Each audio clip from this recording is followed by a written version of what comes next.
Hello, everybody. Welcome to Nintendo Pow Block here on Boss Rush Network. I'm your host, Light Excited Eddie V. Joining me is the one, the only Bossman himself, Mr. Corey Dirrig. Hello, good sir. Hello, Edward. Welcome to Tuesday night. Yes. And then we'll be doing this in a couple more days, unless they decide to announce a partner director or whatever tomorrow for Thursday. And we'll see. Because I would be off Thursday. Be like, well, they're going direct recap. So there's supposed to be a partner direct this week, right? That's like the big rumor. Yeah, that's the rumor. Here's the thing. I feel like they have enough to do a real direct. Because we still need to know we still need to know release dates and stuff for things.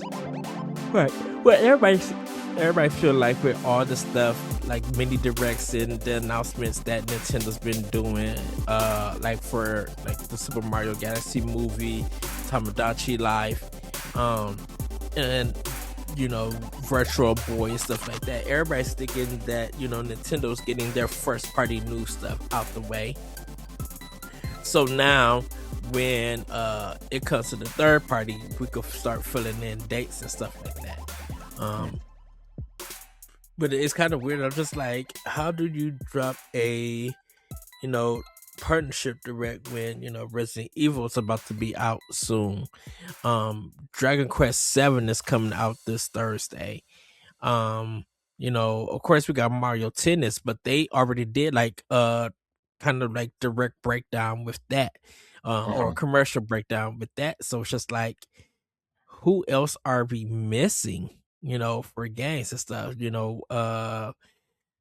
Borderlands 4 has kind of got they said that it's secretly been canceled, but they stopped development on the game. So I'm like, it's like, what do we do? What do we look forward to? Do they announce all new third-party games? Well, I mean, it's going to be like Resident Evil and the Capcom stuff that's been announced. They probably want to show.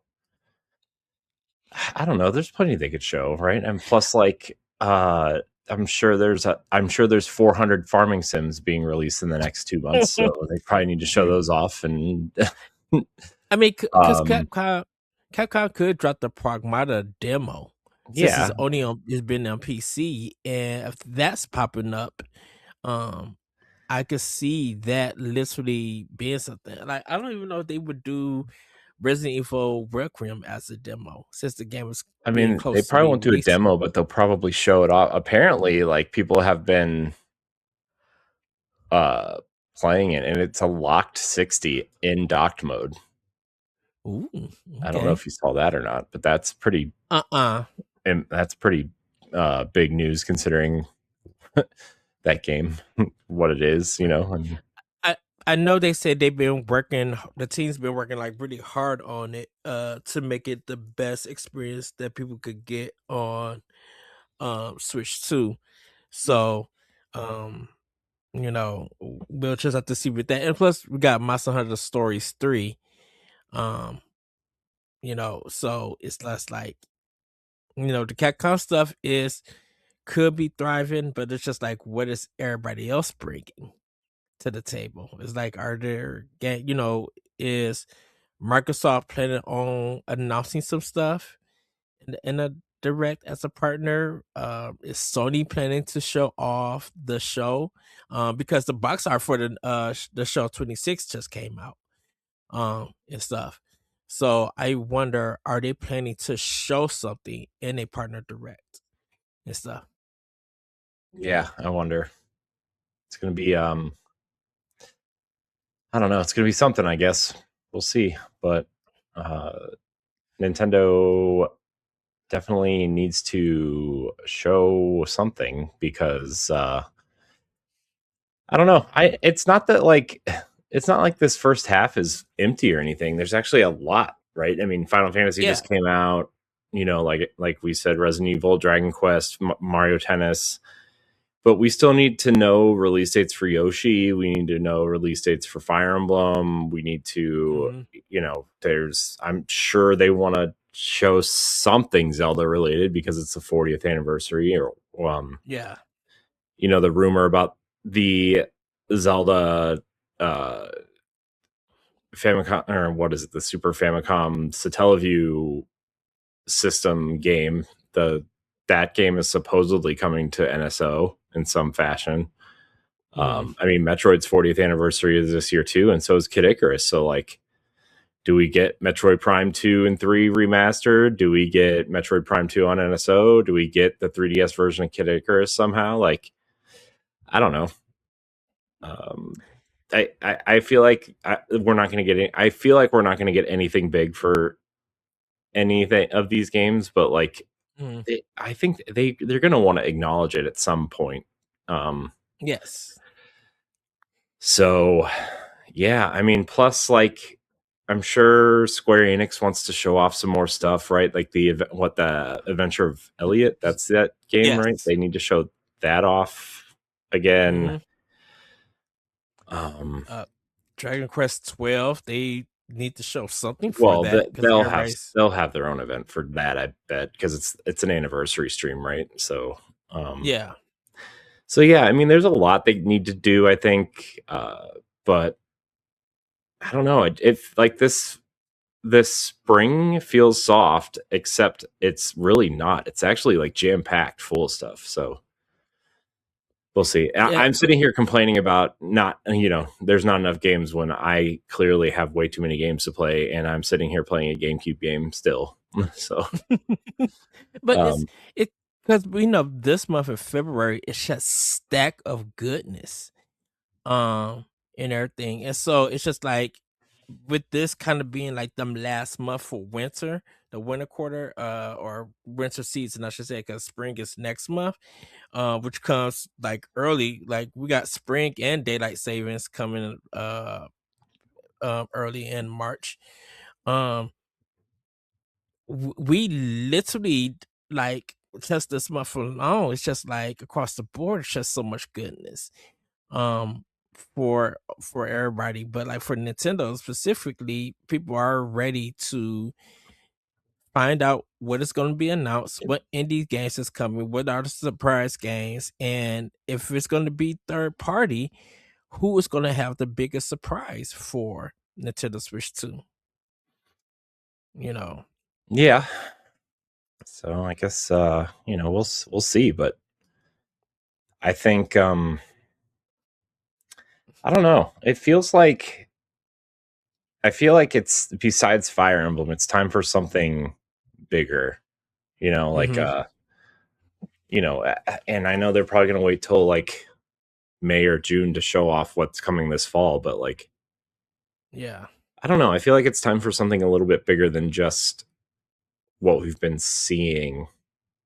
And I don't know if like, we know the release date for Mario Wonder also, right? Like the Bella Bell Park stuff is what, March, right? So yes, man, I don't know. There's like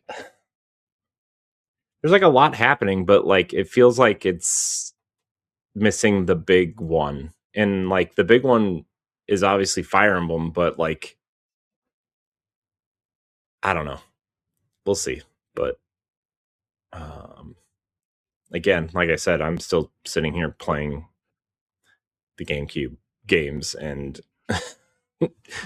Fire Emblem Mobile because the 9th anniversary event is going on right now. So and I know Elder Ring and Dust Bloods are the things people are highly expecting, but I'm like, hey, be patient with that because you don't want to turn it to a Hollow Knight Silksong kind of thing where the potential was there.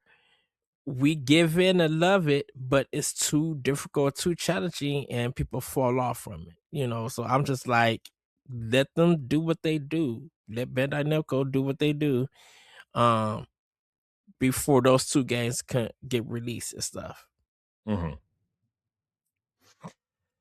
Yeah, I don't know. We'll see. There's a lot going on. We'll I think we're just being too impatient also. And by we, I mean me. Because I'm impatient. So,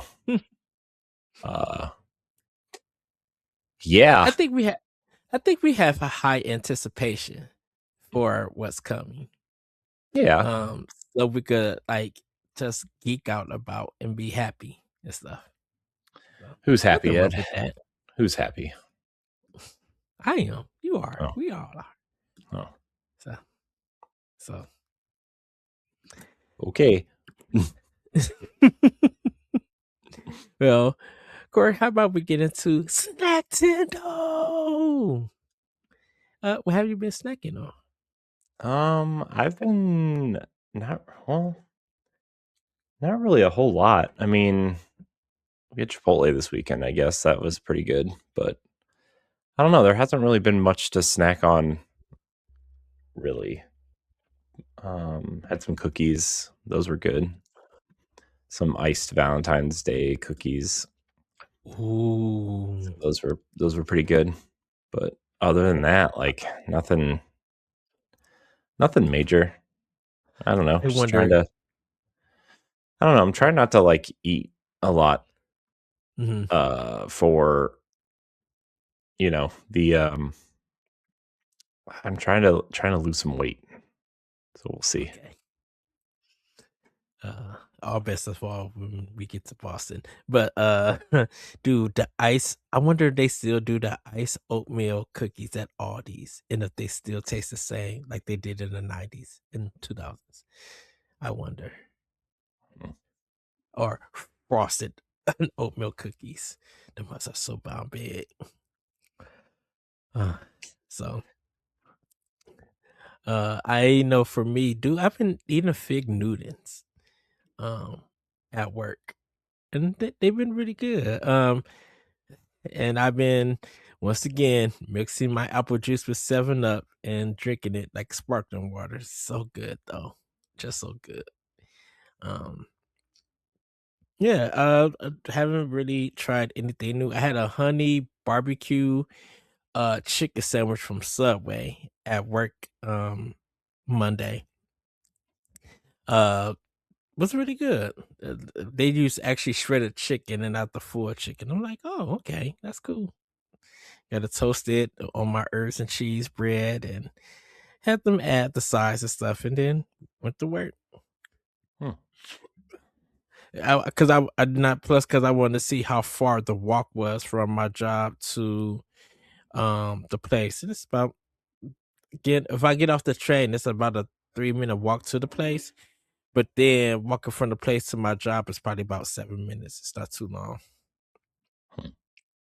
So, but yeah, nothing nothing special. Did Chipotle. Did some chicken tenders from Wendy's. Because it was late at night and I was hungry and stuff. But yeah, that nothing too big. Philly cheesesteak sandwich from Domino's. That's pretty much it. I would really like I would really like some Taco Bell. I'm not gonna lie to you. I really want some Taco Bell. Taco Bell sounds delicious, but the soft taco chicken, the chicken soft tacos, so good. I do. When they used to be like 89 cents back in the 2000s, I used to get like 3 of them and max them. They actually at one point had ran out of them because people just started buying them in my area. I just like, man, they're so good. Nice. Now that's probably about $6 now, but I would not pass it up. Well, what are you gonna? That's one thing about Taco Bell. I love their soft shell. It's just something about it that's like, yeah, this is it. This is the hit. And their chalupas are bomb big. Chalupas. Oh man. So I'm hungry now. I kind of ate dinner, but I kind of didn't. Wasn't really what I wanted, but it's fine. Uh, It's all fine, as they say. I kind of I wonder what goes faster, Taco Bell or the fatty fat burrito. What goes When you faster? What do you mean? yeah, when you eat like Hispanic food, Mexican food, I mean, not to be fair, when I go to Taco Bell, I order like 75 things, but when you get a burrito, it's a burrito and maybe some chips. hmm So I don't know. I don't know. The last time I went to Taco Bell, though, it got kind of expensive. So I was like, oh man, Taco Bell used to be the place you went when it to to be cheap. Um, but what do I know? oh heck yeah. Saturday nights, that used to be the time to go to Taco Bell because even if there was a line, that line was gone like in seconds. Yeah, man, Taco Bell, so good. I could eat cheesy gordita crunches all day. I'm telling you, man, Ooh, delicious, delicious, man, mm, delicious. nice, nice. But Well, Corey, no, how about we get into playing with power? Anything you've been playing with power? I've been playing a lot of Fire Emblem Path of Radiance. So much so that I was like, I'm checking my in-game time, and I'm at like 17 hours in-game time. hmm But I've restarted so many times. I'm like, I wonder how long I've actually been playing this game. And like, so the NSO app or the on Switch 2, when you go into your profile and it tells you how long you've been playing something, right? And it's Yeah. like, 25 or more hours or whatever. When you go into the app on your phone, it actually gives you a much more intricate kind of, this is how long you've been playing this, right? And so Yes. like it tells me how long I've spent in the GameCube app, but then it also tells me how long I've been playing Fire Emblem. Dude, I've been playing Fire Emblem for over 30 hours, which means like half of my time has been spent restarting things. Including I restarted the game at chapter 9 or whatever because I lost a character and I wasn't like using the suspend feature. hmm So hard, man. It's hard. Um and like and because there's no paralogs, so like it's just straight up mission based. So like you have to like be really smart about leveling, but also like Yeah. you have to be careful because of the weapon degradation uses like a point system like Pokemon does, except you Yes. can't like recharge the weapons. You have to buy new ones when they're depleted. hmm Um so like I've been like so scared I'm gonna like lose all my weapons before before like battles end and stuff. And like they give you enough money to buy weapons and stuff, but like I'm like being quadruply careful on how I play this game because it's so Very um cautious. yeah, and like I'm trying to like travel in groups. I'm trying not to let characters go out on their own unless they're like the strong, like the super strong characters. But like I'm trying to learn which characters are like disposable and which ones aren't, right? Because like hmm some characters can like quote unquote die during battle, but they're just fleeing the battle because they're injured, not because they're, you know, dead. But then there's characters that have permadeath, and it's like, well, which way do I go with this? Um, so it's been fun and hard and interesting. Uh, but it almost makes me wonder, like how if they remade this game along with Radiant Dawn, which is the Wii game, how they would do like quality of life improvements, or if they would do any quality of life improvements. And also I was like looking stuff up, and apparently the GameCube save transfers to the Wii game if Mm-hmm. you play the GameCube version and then transfer your GameCube data to the Wii version. But like if they ever put Wii on NSO or put Radiant Dawn on, you know, Switch or Switch 2, like there's no way to do that. With And the it like Switch gives you version. but I also like if Oh, they actually put it on Switch, I wonder if the amiibo functionality would do something. So I wonder if that's how you would do it, or I don't know. Because could like be like they file because like information. yeah, because it Radiant Dawn is a sequel to Path of Radiance. Mm-hmm. Um like a direct sequel. And so like um Ike is in it and some of the characters from Path of Radiance end up coming over, but if you transfer your save, they come in all like, powered up and everything instead of like weaklings. So, I I think they could do something because I think Oracles of Ages and Oracles of Season uh for the Legend of Zelda, I think it reads each other's data on NSO for yeah, some but the reason. difference is those are both on NSO on the same system. Wii Yeah. is not on NSO and they're different systems technically. Um I don't know. I'm sure there's a way they could figure it out, but it's just kind of like, and it's not like an urgent thing, right? I can just Hmm. like whenever it happens. But I'm like kind of itching to play Path of Radiance now or Radiant Dawn now, Oh, and hmm. I've been like looking at it to play on my Wii U and get the Wii disc to play on my Wii U. I had it at one point, but I don't know. I don't remember which life event it got destroyed or left in or died in, or I don't know. um so yeah, it's I've been looking at that. I've also been looking at the DS Shadow Dragon, which is like the remake of the first one.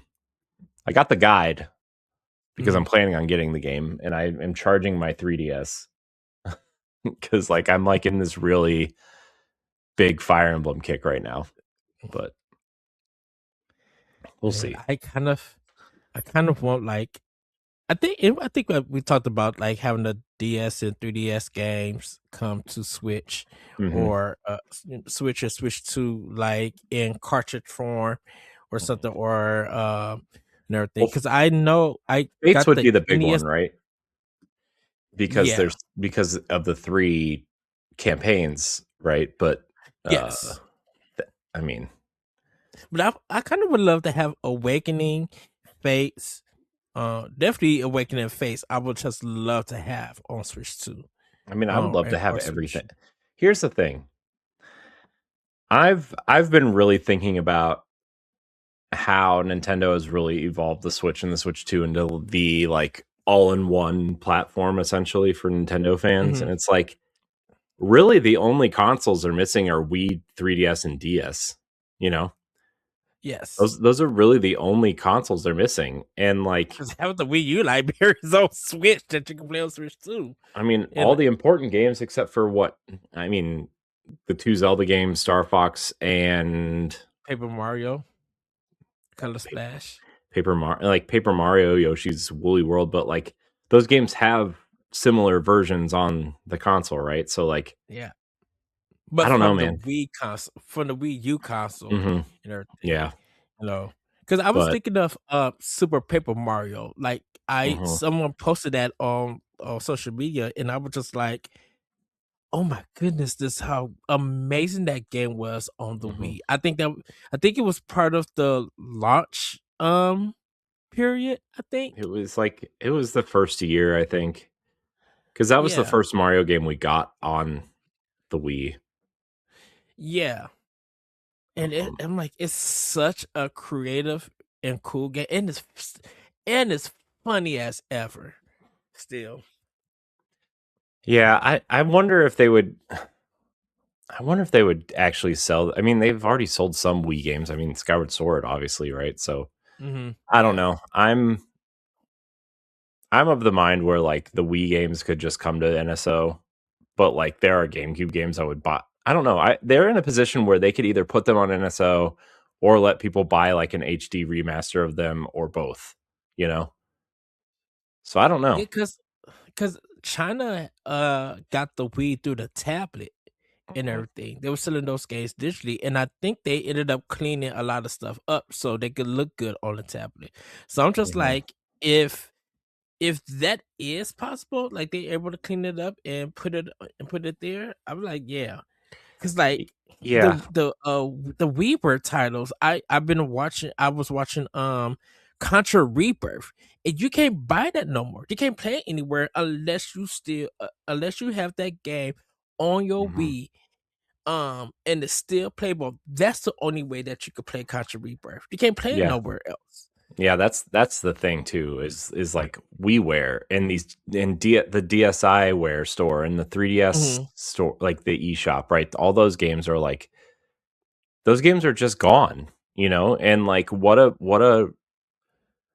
interesting way to bring them back is to put them on like the Switch NSO, Yeah, you know. Even if they don't put Wii proper on there, you could put the WiiWare store on there or the DSi store on there or something. Even games like I opened my 3DS just to see which games I had on there. Like the original three Box Boy games are stuck on there. The yeah. Pushmo trilogy is on there. Dylan's Rolling Western is on there. Uh, that weird pocket jockey racer thing that Game Freak made. What's it called? Uh, You was right, Pocket Jockey, something something like like that. that, right? Or like Did they Rusty's make a Switch version of it? no, or like I Rusty's think Real Deal something whatever where like you can get discounts on the DLC based on haggling with the dog in the game. yeah, that Um, was fun. like weird stuff like that is like it's just gone. It's just gone. Or I mean, even you look at the big one of Fire Emblem Fates' like true quest, right? Where like Yeah, it's either on the ridiculously expensive collector's edition, which good luck finding one of those cheaper than like $300, yeah, or the DLC. So like you can't even play the full game anymore, which sucks. It reminds me and of like that Prince of Persia reboot where they locked the ending behind the DLC, right? oh Originally. yeah, that was Um, crazy. so I don't know. I mean, I know that we could talk about this forever, but it's just like there's so much more potential than I even realized for Yeah, NSO and in the and the next thing couple about it, years. Um, and the thing about it, Corey, those systems got a huge library, so mhm, they can't run out of games unless like third party, like Nintendo themselves, have a huge library for them systems. The mhm. past 5 years of like first party content, like, and if third party want to get into it, heck yeah, throw that mugs in. I'm Yeah, and like, I and there's like so much. and like I'm even looking at like the Nintendo. So for those who haven't been following us for very long, we talked a long time ago about Nintendo patenting that second screen for the Hmm. Switch, right? I was looking at that patent. I don't know, probably after our last expansion pass because I was laying in bed and I was like trying to look at stuff for future episodes of expansion pass, and it's like there's so many things that second screen can do. Like you can attach it to the top of the Switch 2, right? Or a Switch. Yes. You can attach it via USB-C. You can use it as a wireless controller so you could emulate the Wii U, right? Hmm. On that thing. You can, you know, use it as a game share, a potential game share thing. So like you don't have to buy a second console, you just stream the game you're playing to the second. You know how like game share works and you can, even if somebody doesn't own the game, they can still play the game with you. Like Yeah. you can do that potentially with that screen. And it's like I'm looking at the PlayStation Portal, right, which is $200. I'm like, this screen, they could sell this screen only for $150 and you can attach Joy-Cons to it and it would be like a Wii U tablet, and they could finally do what they wanted to do with the Wii U like 15 years ago. Yeah. Um, and attach 1, 2, 3 tablets. Everybody could have their own screen for Mario Kart. Everybody could have their own screen for Smash. Everybody could, if you're playing something like, I don't know, something party heavy related, like Monster Hunter almost, or something like, like everybody, it's just, there's so much potential now for this thing. And the fact that they're making a Virtual Boy box for this thing, like Uh-huh. an actual plastic Virtual Boy,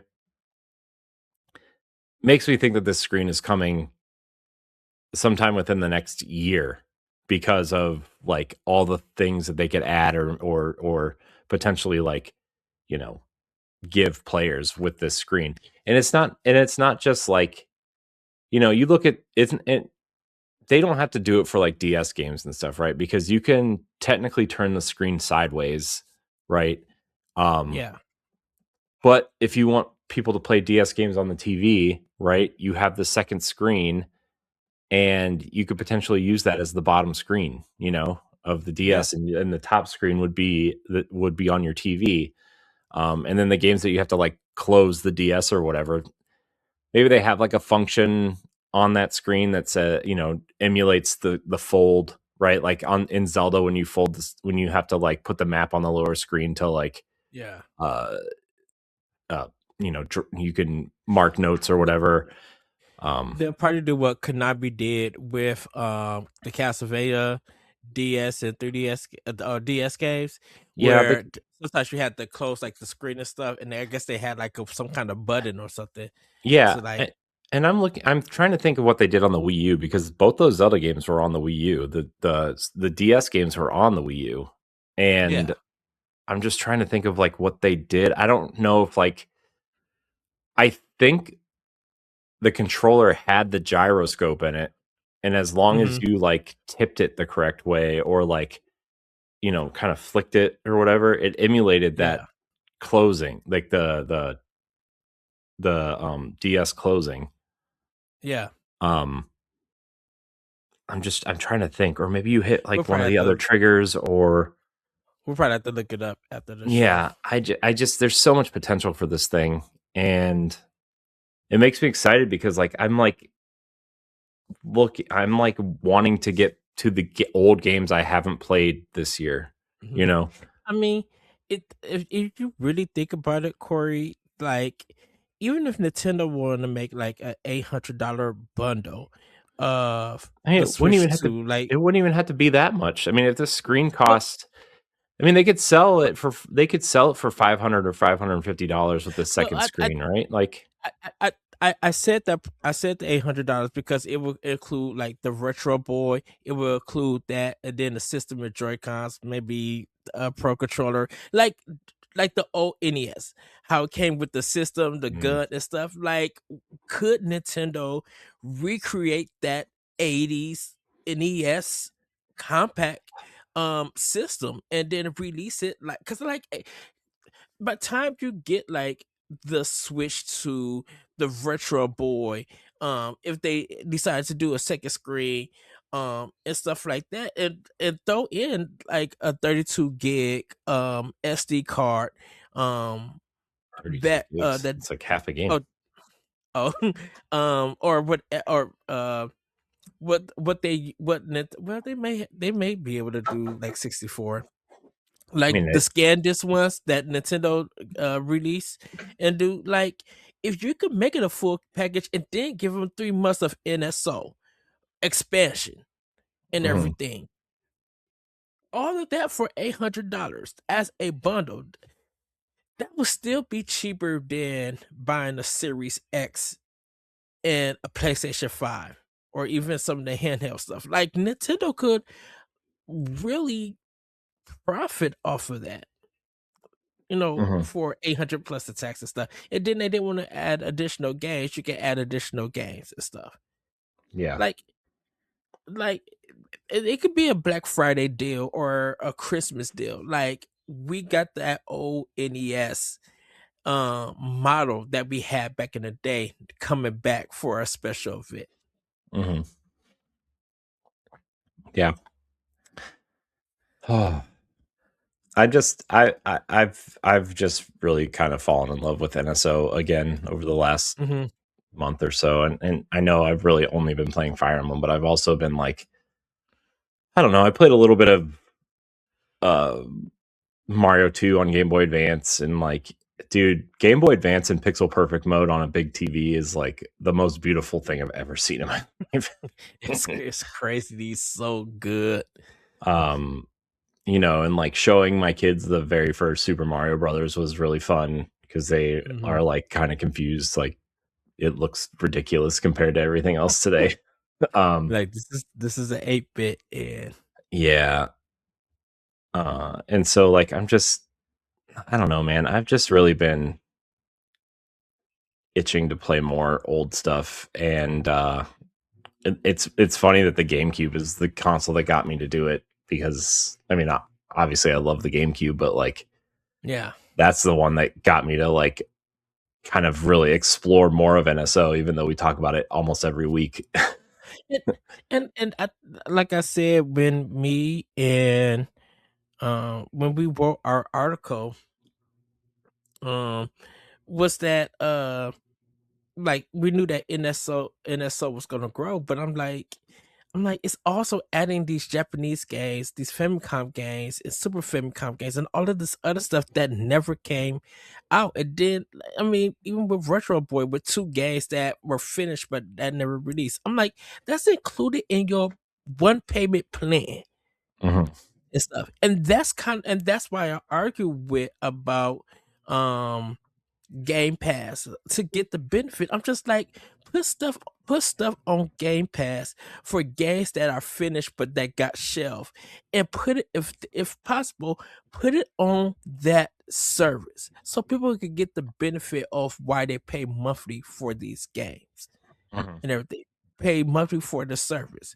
But the Japanese version or the Euro version, because like, I'm like, no disrespect to Sony and Microsoft, but I'm just like, with NSO, when you're getting all of these versions, especially with GameCube, getting the EU and the American version of games, all of this for $50?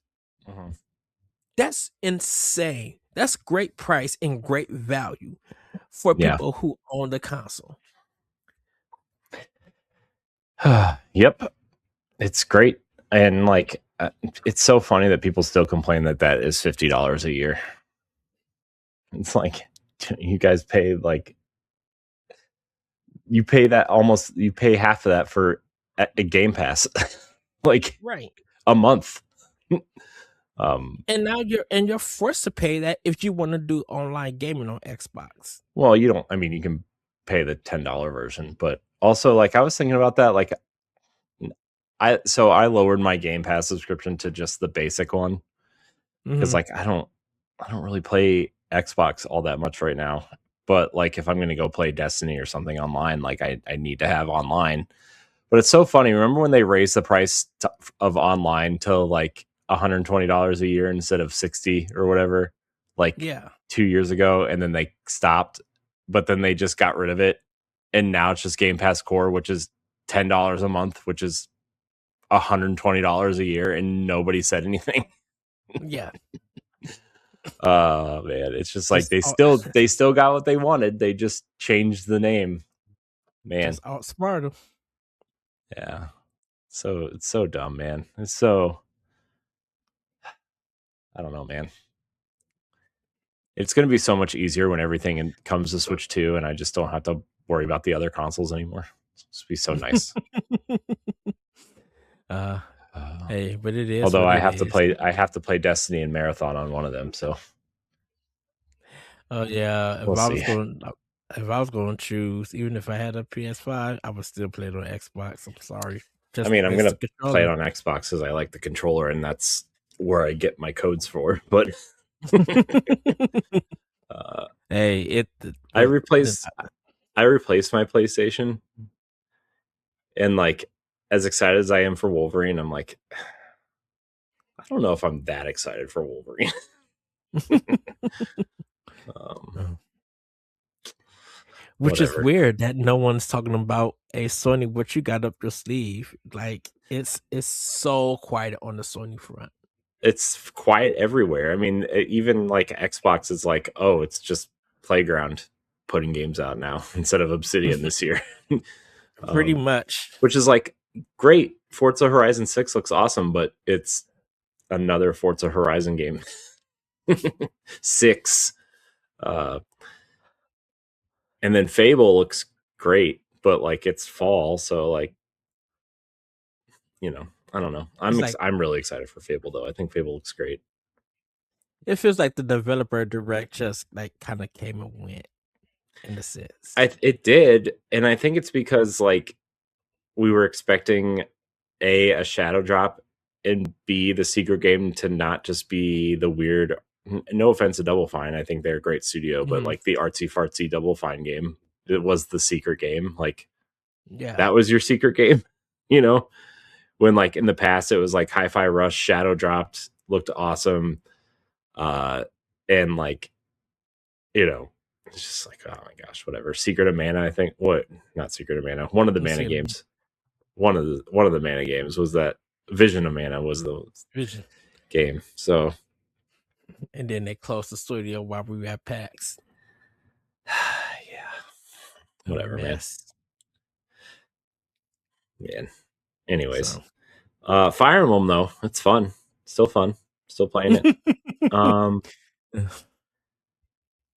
Yeah, I'm like really in love with the characters, and I wish, like, again, it's a GameCube game, and I have very little to complain about, but like there are definitely some quality of life things I could think of to speed the game up, or like, I don't know, maybe have some training missions or paralog missions in a remake or whatever to like just make the game a little bit easier, turn off permadeath for people that don't want it. I mean, it definitely makes the game more challenging, but I don't know. It's fun though. I love it. I think the story is really like forward thinking for the time, because it's all about like racism and slavery and anti-slavery, and you know, a lot of parallels to the world we live in now, of like, oh, these countries we think of as bad, you know, are like, I don't know, it's really interesting, and it's dealing with some religious stuff that's kind of interesting. It's kind of all over the place in terms of this, of like the amount of things they're telling within the story, but it all makes sense, right? Yes. So yeah, it's really cool, and the things the story is dealing with is like telling it in a purposeful way, and it's not like force feeding it to you, you know, like the slavery thing is like a game would ever touch slavery these days, you know, even the thought inkling of slavery or racism. I think the closest thing was Metaphor a couple years ago, and that was even like, you know, barely really touched on. But this is like doing it in like a meaningful way, because there's like the Bird Clan and the Beast Clan. I don't know how to pronounce the word, like the Laguz characters, which are like the beast people essentially, and then the Bjork, which are the human characters, and like slavery was outlawed, but like there's still this royal family that keeps slaves in their house. And like some of the missions, spoilers I guess, one of the missions I did recently was like, you have to find the characters that they're keeping enslaved, and then you find out about like all these revenge plots, and like, you know, it's all these things. It's really cool. It's really interesting. I recommend it to anybody who like really likes Fire Emblem. I think this is actually one of the better Fire Emblem games, especially if you are into the old school ones. So it makes me like really interested to go back to the Game Boy Advance ones now too, because it's like I played a little bit but I was at a time where I was like, I don't know if I really want to play this, but man. They're challenging too. Also, like, I love how simple the graphics are. And there's just something about that PS2 GameCube era graphics that are just like, they're starting to look better, but they still have that kind of charm. Like, they're kind of like simple, right? It has And that it's supposed to be a dated feel, but it mhm, still feels modern and classic and mhm, something that when you see it, you're just like, wow, y'all was doing this mhm. in this year. Like this could Yeah. be a game of today. Like, yeah, Yeah, I mean Nintendo's art. this totally looks like, I mean, this totally looks like a game that probably could have come out on Switch. And like, if Mhm. you clean it up a little bit and like made it widescreen and whatever, and maybe added some voice acting, which, by the way, the voice acting in the cutscenes, we've come a long way with voice acting, let me tell you. But still, like, the cutscenes are like CG, and it's like really interesting to see CG cutscenes at a time where, like, Uh-huh. especially Nintendo wasn't really doing stuff like that. Yeah. Um, and like, the animations are fun. You know what the CG cutscenes really remind me of are like the Zelda Space World demo, the GameCube Space World demo. They're like really deliberate, and like the movements are very like not motion captured clearly, but they're very Yes. deliberate and slow and early, like all early CG really. But I don't know, man. There's something really just nice about this game, Mhm. um, that I don't remember. Like, I played this when I was younger. Like, I played it, and there's just something about it that, like, maybe it's because I'm more into Fire Emblem and I understand it now, and like, you know, I'm just more into it, but like, I don't really Yeah. remember a lot of it.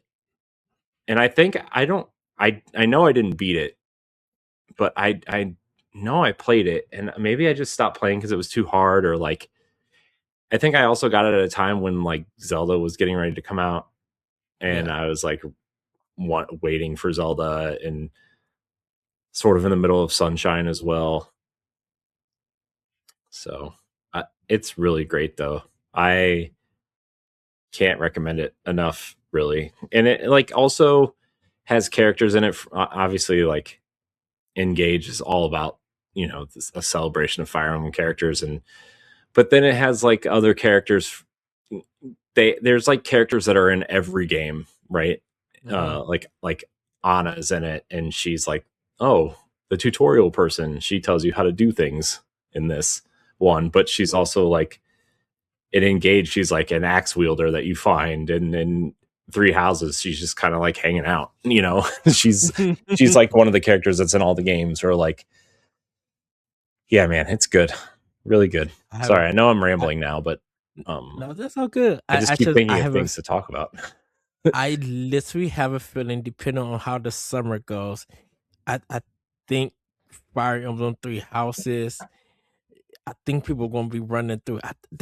I don't know what's gonna be the game, but it has to be Fire Emblem this summer for people to want to get back into that Well, series. I mean, if that leak is right, Fire Emblem Fortune's Weave is coming out in May, apparently. So That would do that numbers. that rating leak or whatever, right? So, Hmm. um, although I kind of feel like I almost wonder if they should do like a Switch 2 version of Three Houses, and like put that out before Fortune's Weave, if they really do tie together. I mean, I know a If lot of people played Three Houses, but like, that game could stand to get cleaned up a little bit in terms of like fidelity and frame rate and stuff. if it would, I think it would definitely add Bitcoin to Nintendo's pocket because everybody would do. A lot of people would do the upgrade, but Hmm. going out and buying it again, I I think people would out for me personally, I think that would be something I would definitely do. Like I mean, we they could also buy like re-release the collector's edition also, or like or like an anniversary edition, or like a house edition where like maybe they release four separate ones, and they're like, here are the 3 houses, and then like I don't know, that 4th house they kind of introduced in the DLC, but nobody really cared about because people were done by then. And that's what I think the Switch 2 version would do. If Yeah, they decided to do like the different, they should go 3 different versions, and you of course you get the DLC, but the cover art is different to represent the houses, even though it's all the same. You can really get a special edition of the cover, maybe a little trinket in the box. like a Um, steel book almost too, because the last collector's ooh, edition, both of the Switch ones came with steel books.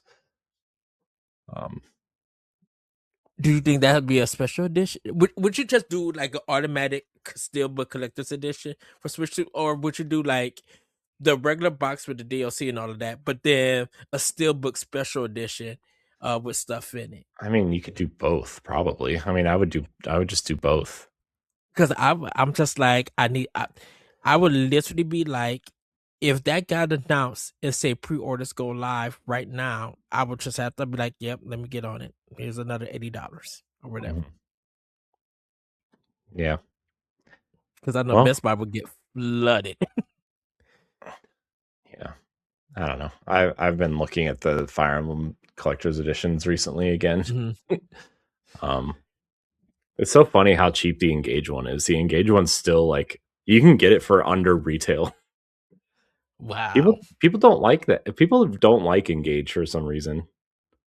Because everybody thought it was going to be like 3 houses, and people who are still Mhm. on that 3 houses kick, it's not liking, or it's just not going to like it, because definitely it's intelligence system making it and not Koei Tecmo, but people are just like, you need to play the full game because it's Mhm. deeper than that and everything.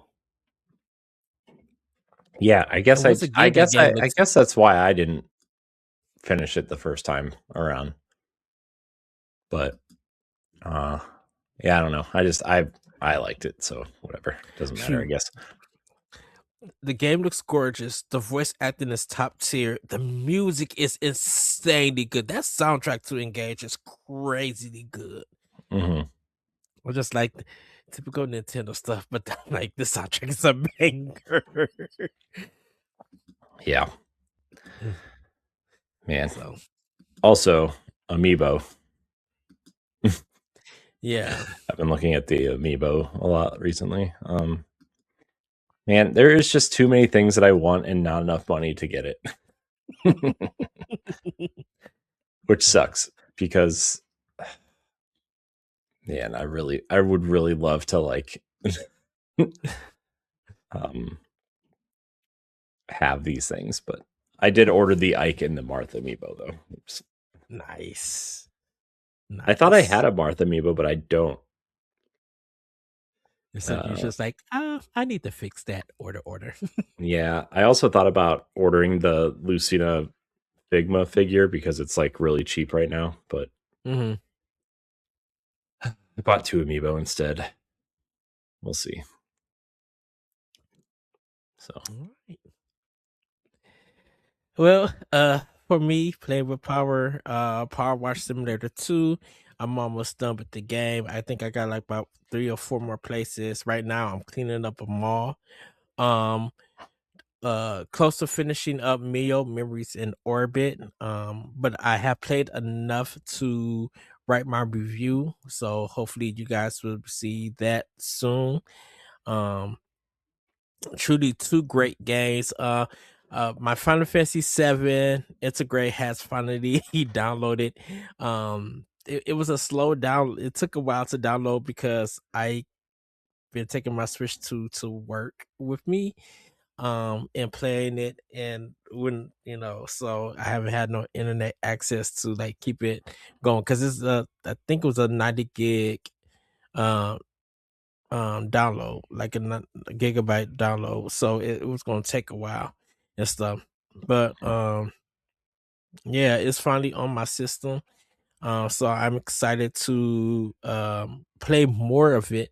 And I'm not such in a rush to play because I beat the game, but I do need to play the DLC for it. But I'm still excited to play it on Switch 2 and stuff. It feels so good playing that game. And then waiting for a Dragon Quest 7 reimagined to come in. Once again, people played the download, and then I reached out to Chad Caselmo on social media. Like he like talked about it, and I told him I was just like, yeah, I was sold on the demo, and I think this game is going to do a lot of great sales and stuff. Definitely digital sales because it's like I think number one right now on the eShop. Um, People who have played the demo was just like, yeah, this is a must buy and everything. So like Square Enix seem like they're gonna have some hits on their hand this generation if they do everything just right. Like Yeah, people finally been getting to Octopath Traveler 0 and been loving it. So cool. Yeah, yes. I've heard some like Octopath Traveler 0 is like good at the beginning and then just kind of like meh at the end. I don't know. Mm-hmm. It feels like people are kind of like falling off, somewhere around the 25 to 30 hour mark, which is like, Mm-hmm. I mean, it's still a lot of game, right? But like, I don't know. It just feels like there's a lot of like extra busy work that people don't really care for. Yeah. I know some people have been going through the first game and hopping into the second game, and I can't wait for people to hop in the second game. I'm like, you gonna know why people were mad that year at the Game Awards that Octopath Traveler 2 didn't win RPG of the year. Because once you get to those stories, those characters, and once you hear that soundtrack, you're gonna be like, okay, yeah, I understand why they mad and why it didn't win. And why it should have won. Yeah, The game is I so guess. good. I I don't know. I'm not as hot on Octopath as everybody else. Mhm. I like them. I don't love them, but um Different kind of RPG. That's fine. yeah. Look, I own both. I own both of them on Series X. Uh, and can't wait to jump more into them to get the achievements. Just great games to listen to us. Well, I won't say listen to podcast because you need to hear that soundtrack. But great games to like grind in if you got time to waste. Yeah. So Oh, good times. yes. Video games. Um, s- yeah, so that's what I'm playing right now. Excited to play more indies and other games and stuff in the future. Um, so that's gonna be it for playing with Power Corey. Do you have anything for show and tell before we get to family news? Um I do. I didn't bring it over here though.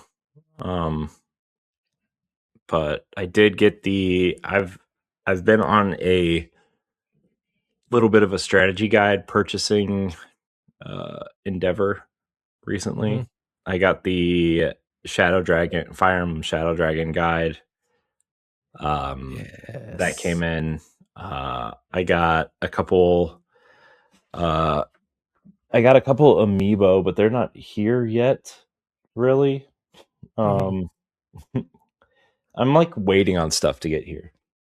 I did get two new Mega Man characters though since we recorded last. Uh, I got Ooh. I got Iceman and Elecman.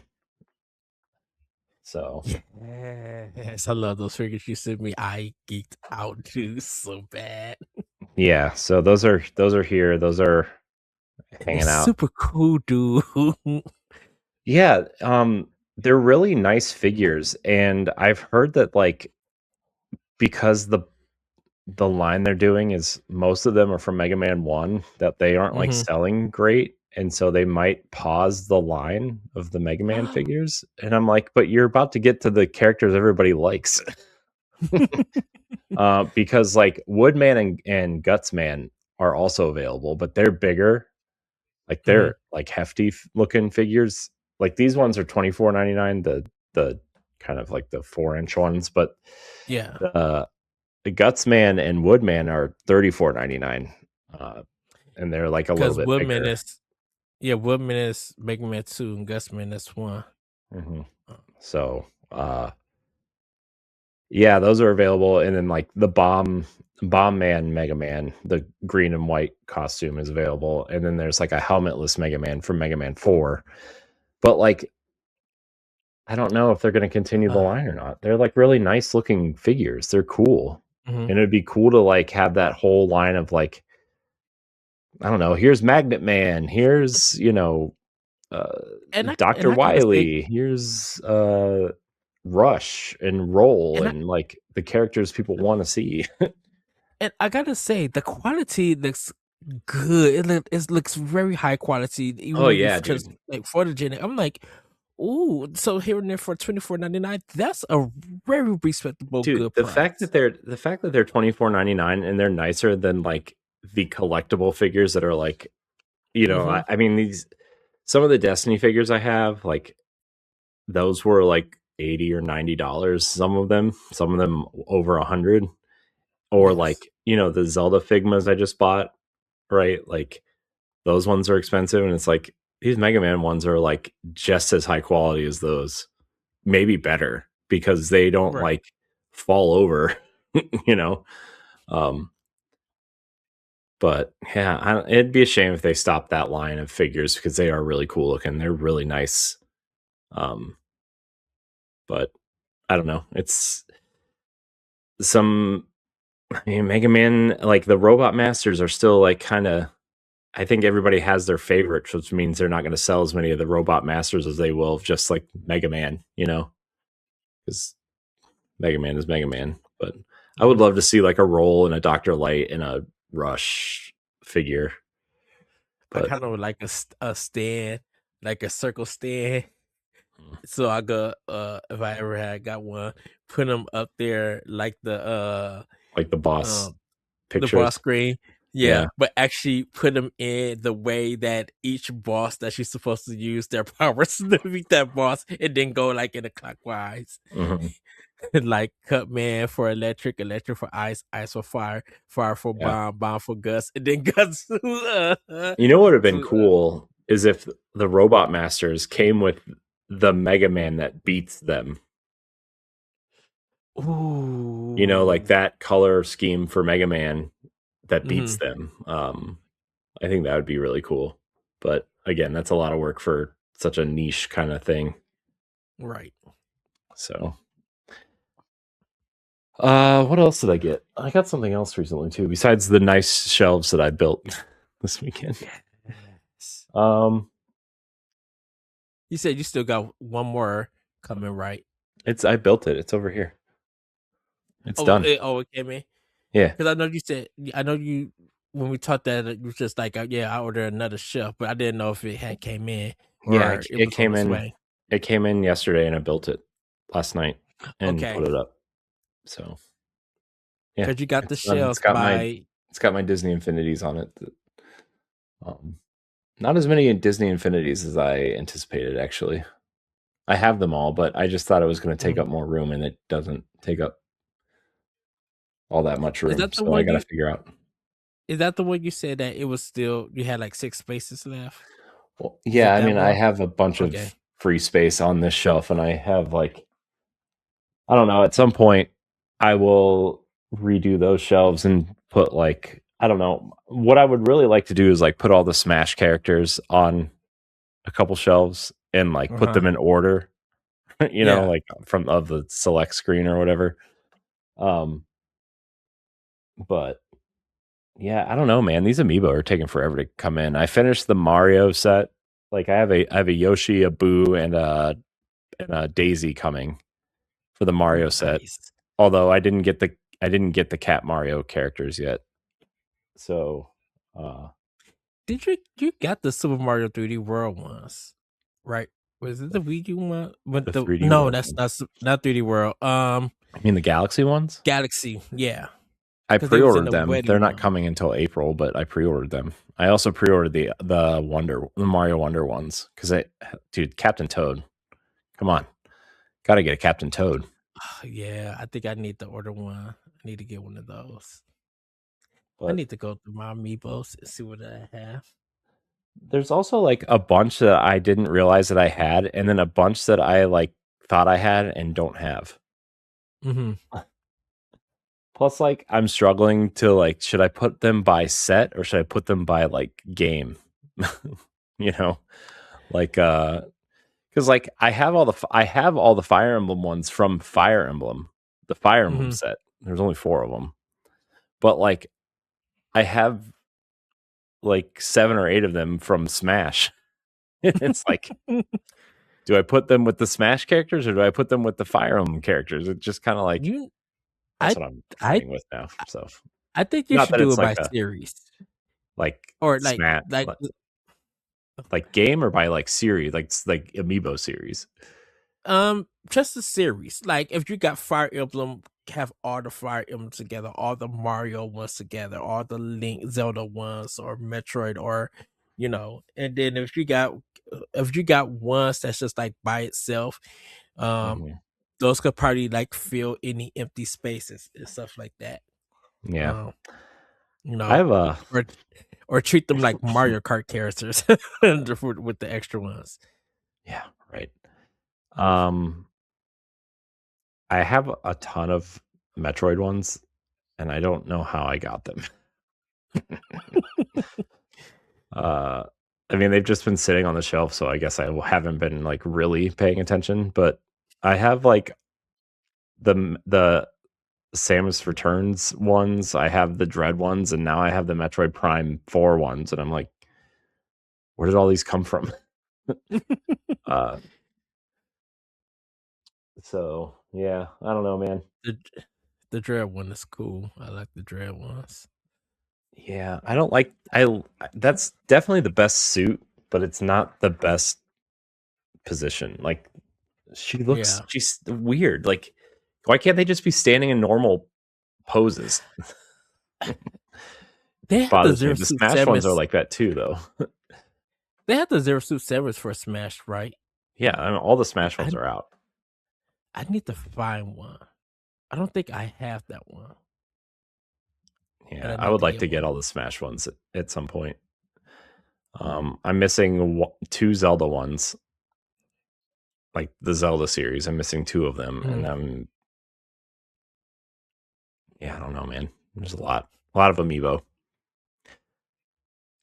Yeah, Oh, so many things, man. so I need many to win the things. lottery. I need to sell one of my kids. No, you do not. Sure, I do. Why not? Oh wow.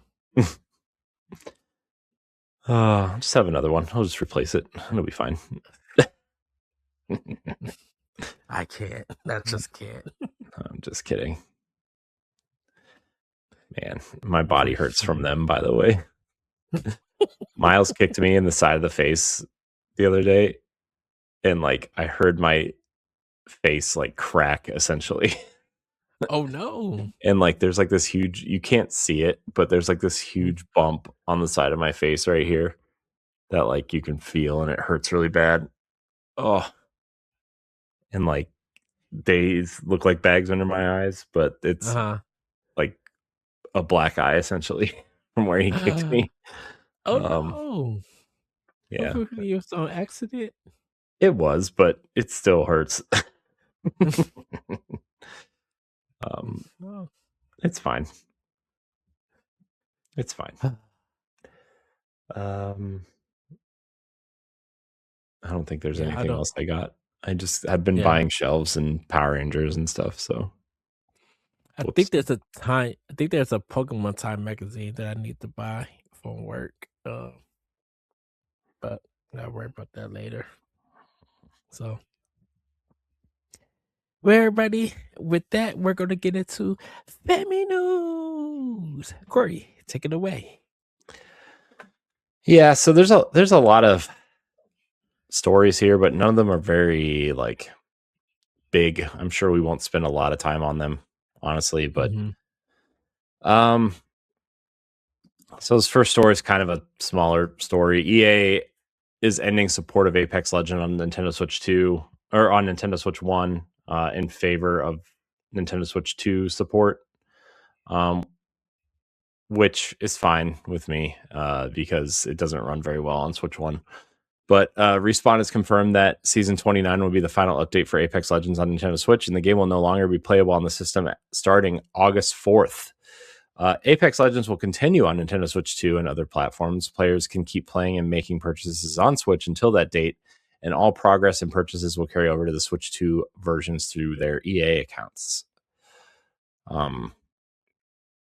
So, I mean, this sounds weird in one respect, but also like other games have been doing this on PS4 to PS5 for a while. Like I know Genshin Impact ended support on their of PS4, and some of these other free to play type games have ended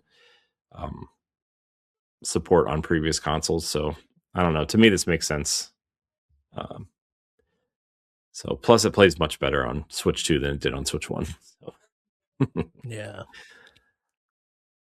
Yeah, I think this is a good idea. This is fine. Because and it may just be me. I don't hear much about Apex Legends. Yeah, I mean Anywhere at this it's moment. been I mean it's been slowing down for a while. I feel like I don't know. I feel like games like I mean obviously it's still popular, but games like Arc Raiders have kind of been taking over, and Fortnite has obviously been the juggernaut that it is. And Yeah. I don't know, the hero shooter aspect of it is kind of waning on people. I feel like, I feel like people are kind of tired of that hero shooter style thing. I think people are kind of like almost over the whole genre in a sense. I mean, there's only like 3 major games in the genre right now anyway. So, I mean, it's Fortnite, Apex, and PUBG with like Warzone. Well, 4, I guess. Warzone, Call of Duty Warzone. But with like game modes sprinkled into other games. But it's just, I think, I don't know, man. Apex also has a couple other games in the works, like 2 Star Wars games and Yeah. Titanfall 3, maybe. Can we wish that into existence now? I don't think that's going to happen. I know. I don't think, especially now that, Vince Zampella is gone. Yeah. Definitely not happening now. Because I don't even think they announced of who took over Respawn or his position. I mean, he was still co-running it, I think. I'm not sure. Don't quote me on that. I really don't know. Anyways, that's Apex Legends. Nintendo Switch support is ending. By the way, it's not in the show notes because I just saw it while we were talking earlier, but Warframe is coming to Nintendo Switch 2 soon. So I I saw thought that was.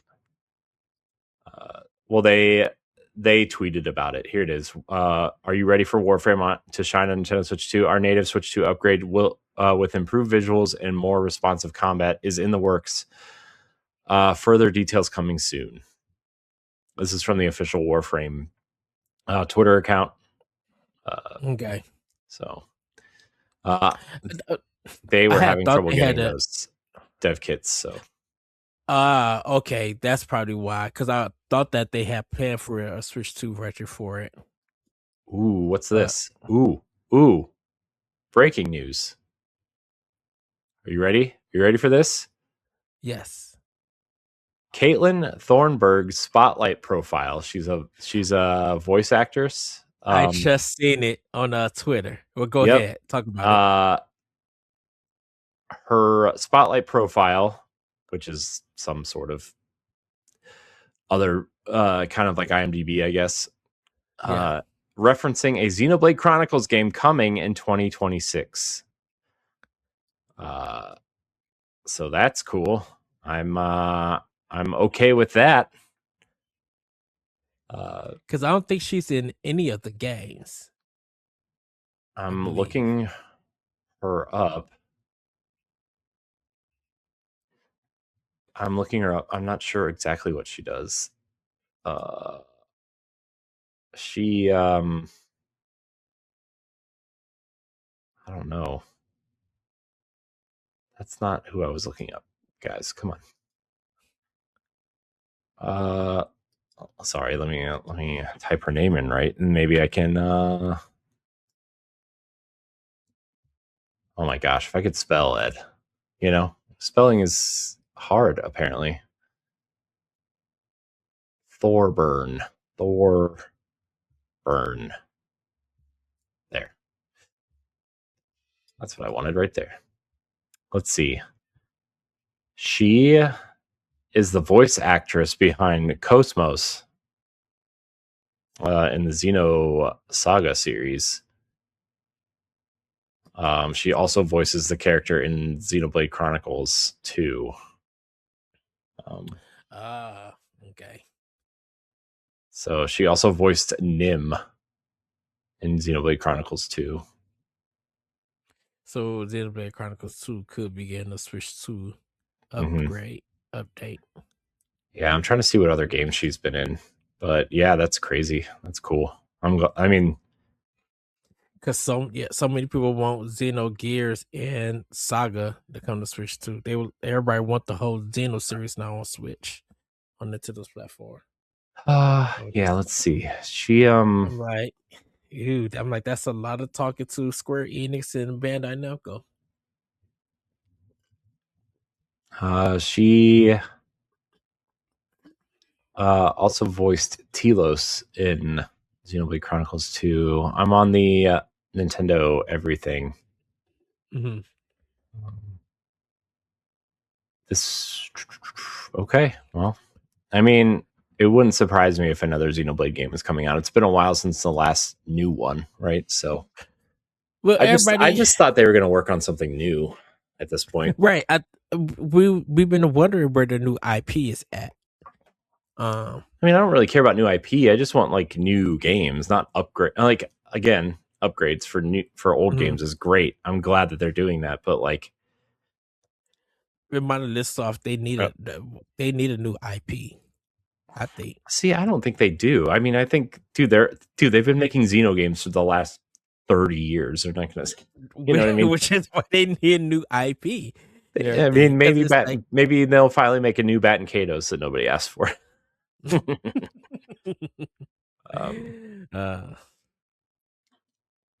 But I don't know. Plus, I don't think they need a new IP. I think I do wonder, based on what everybody has said about the Xenoblade Chronicles games, right? Mm-hmm. Like, I mean, are you going to make Xenoblade Chronicles X2 now? Because I feel like that trilogy kind of wrapped everything up with a nice little bow, right?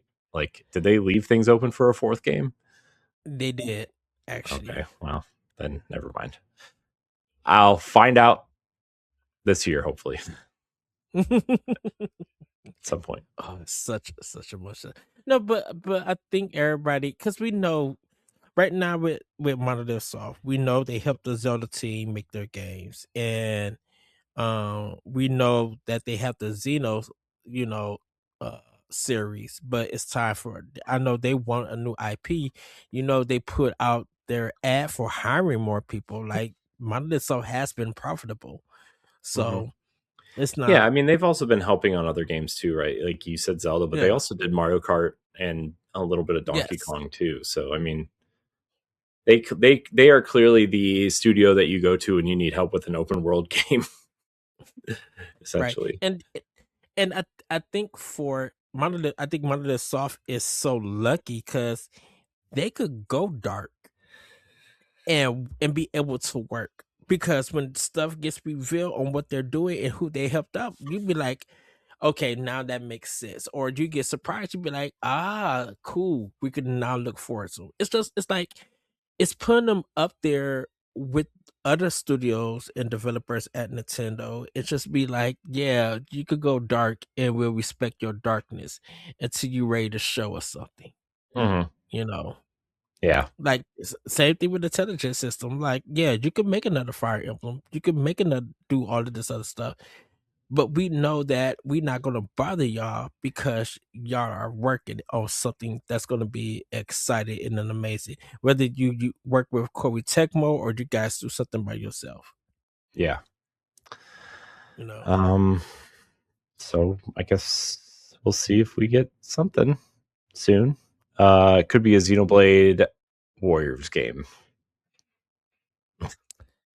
which is the And it one was franchise I'm shocked they haven't made a Warriors game out of yet. Honestly, Corey. not that I want one, but that's just the Mhm. thing that I'm like, I'm shocked they haven't done anything with that yet.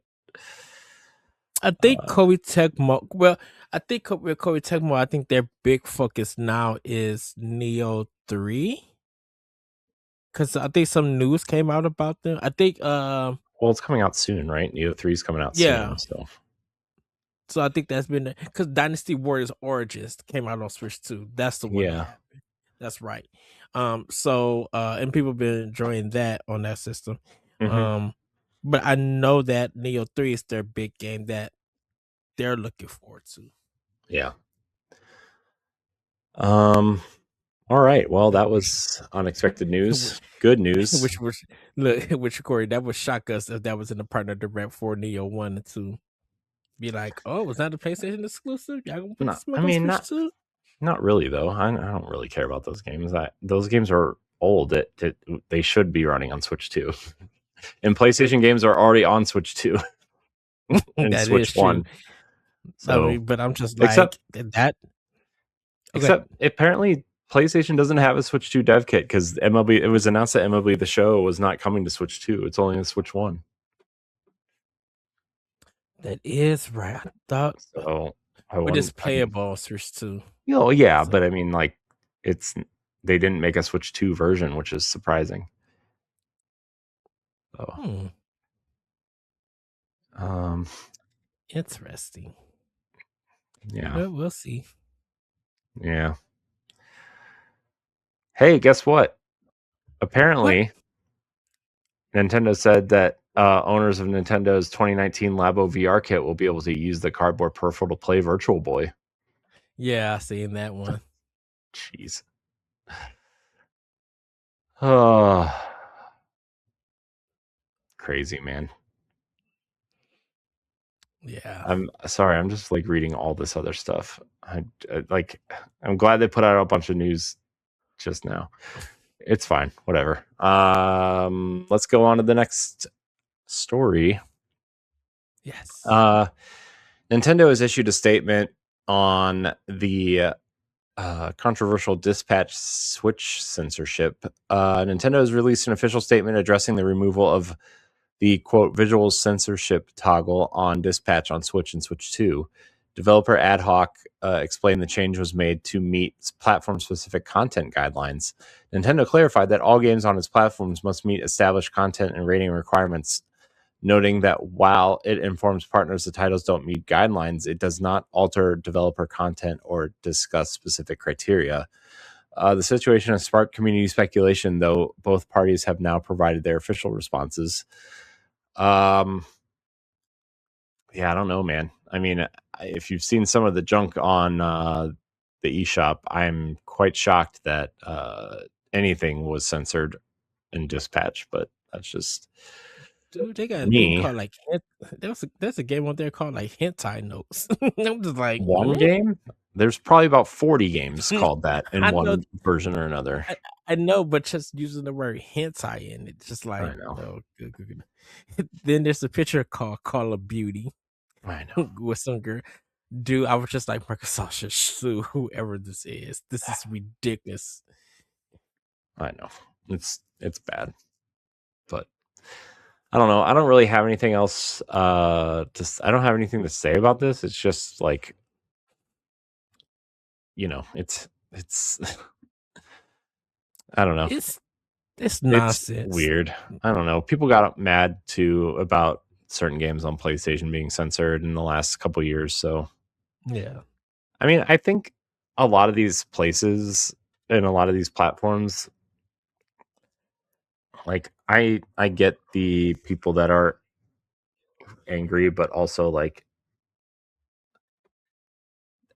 they need to make a safe place for young people to play, essentially, right? And Right. and I know like Grand Theft Auto and Call of Duty and all these other shooters are like essentially, it's the old American tale of like, oh, guns and cursing are okay, but nudity is bad, right? Like I don't know, man. It's just all over the place at this point. But I don't know. I am guessing this game will get patched at some point if it hasn't already. Mm-hmm. And I bet it will be fine sooner than later. I will be starting it sometime soon because it's on my Switch too. So Yeah. So hopefully, yeah, I don't know. If you want to play a different version, I mean, it's available on PlayStation and Xbox and Steam, and if you're that concerned about it, so that's just me. I know people are gonna be like, why Tomodachi Life could get away with stuff but not Dispatch too. Like, Hey man, that Tomodachi Life is a different beast at this point.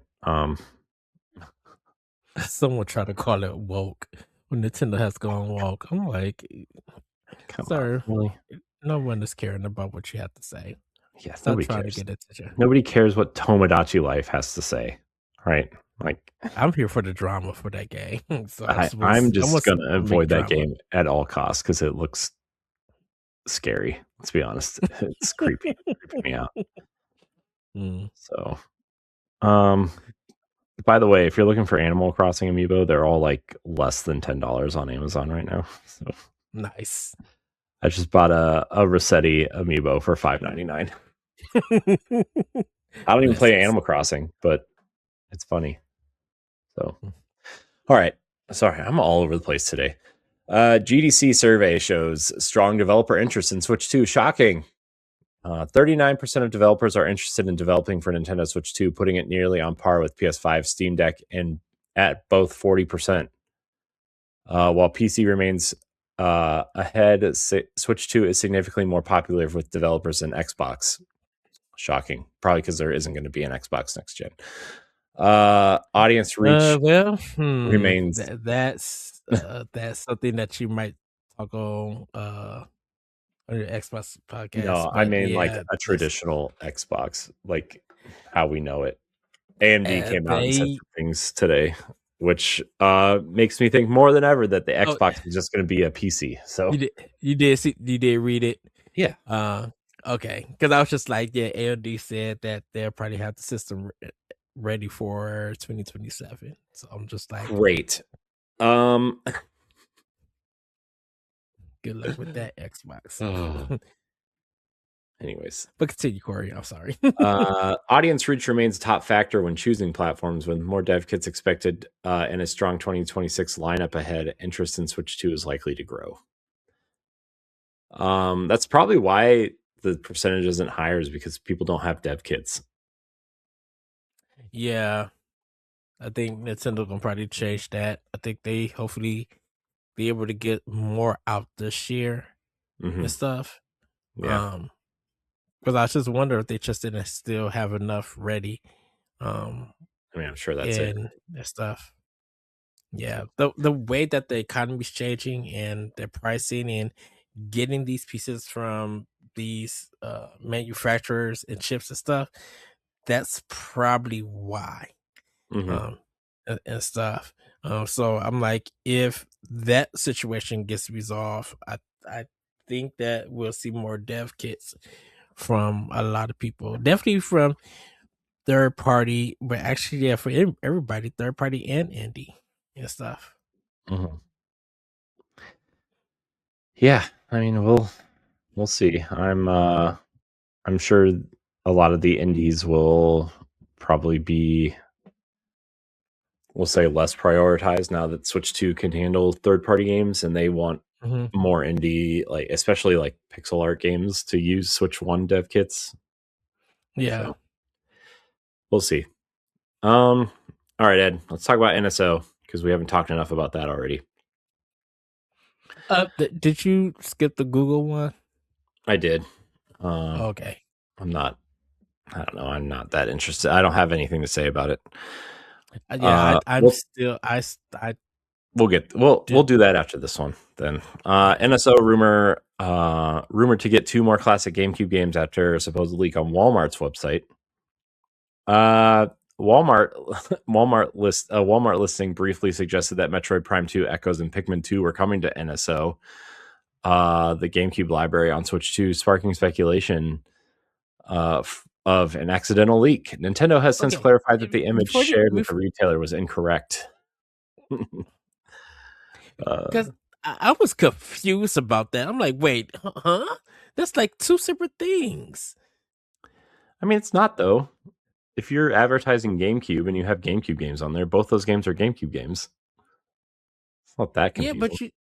but it's just like, why would a Walmart leak GameCube games for NSO? Like they They wouldn't have sell NSO subscriptions. right, but they wouldn't have. Are you saying that pictures of the thing was on NSO gift cards? Okay, No, that would make it. not on the gift cards, on like the banners on their website and like in store and stuff. Like the banners, like their advertisement banners. There has to be a picture that I gotta see because I was just lost on this whole thing. Be like, wait a minute, huh? I mean, I'm sure you can find it at somewhere, but yeah, I Because mean, they they got were. because they got. I'm like, but they got Pikmin 1 and 2 on Switch. I know, but they've put games on NSO before that are available on Switch and Switch 2. Which I know Link's Awakening is the remake is for Switch, and then they have the Game Boy Color version. Yeah, but I mean, Okay. there are. Can't think of examples right now, but like, especially games in like collections and stuff too, right? Like, Hmm. especially the like Genesis games, like the Sega Ages stuff was available for a while alongside the NSO stuff, and Okay. Yeah, uh, that would make sense then. so I mean, there's not a whole lot, but there's enough to like consider. I don't know. I mean, my thought is if you want a nice HD widescreen version of these games, then Nintendo can sell them, or you can play it on NSO. Really doesn't matter to me, and at any rate. But I just thought it was interesting that Metroid Prime 2 Echoes specifically would be NSO and not like a remaster, considering. But also, like, I don't know if you saw the news, which we'll probably hit on next week when more numbers come out, but Metroid Prime 4 didn't hit the Nintendo bestsellers list.